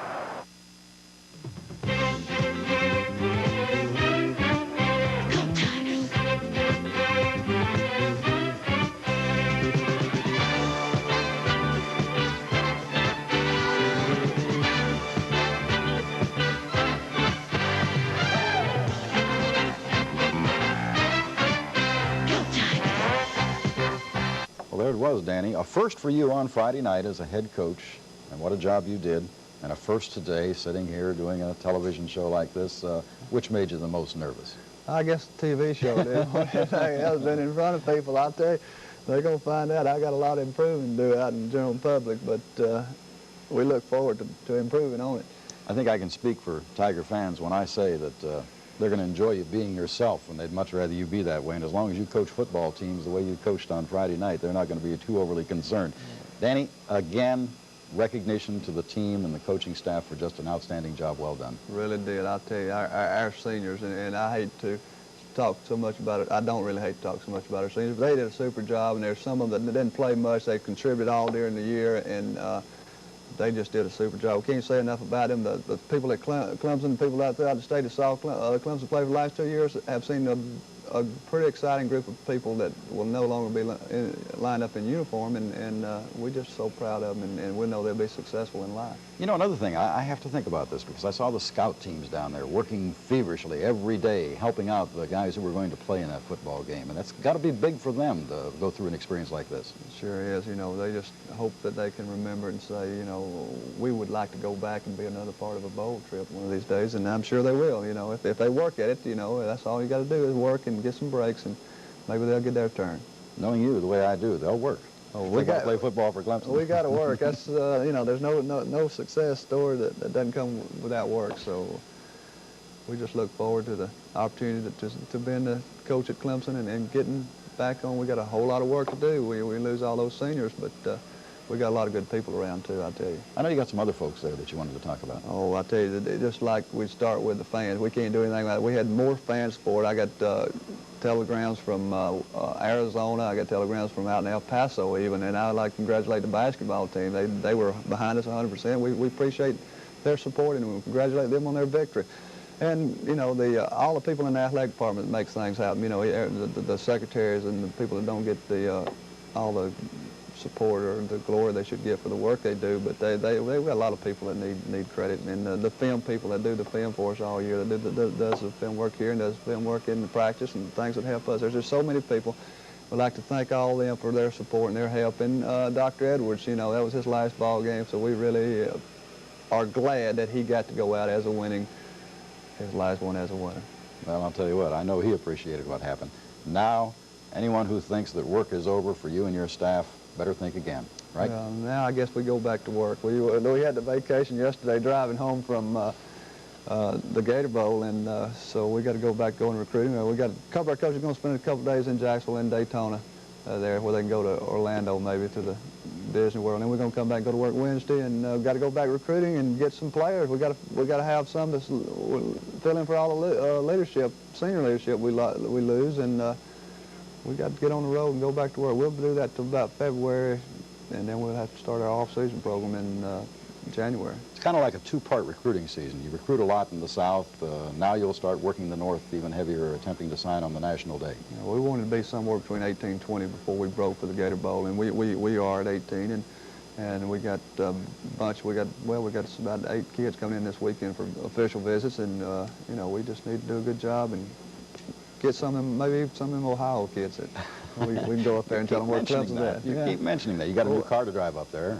Well, I'll tell you, those people at Clemson, they're not ordinary. We don't think our football players are ordinary, and we know they're not. You can't be ordinary and play football, and I don't believe you can be a Clemson fan without being ordinary, and they surprise the devil out of us, I'll tell you that. Well, Danny, congratulations on a great victory. Your first as a head coach and first at Clemson University, obviously. Looking forward to many, many more Sundays with you, and especially Saturday afternoons come the fall. We'll see you then. Thank you, Jim. We appreciate it.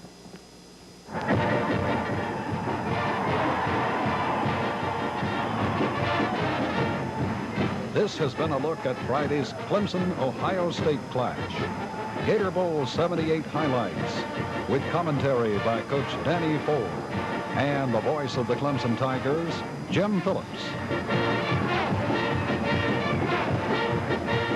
This program was pre-recorded.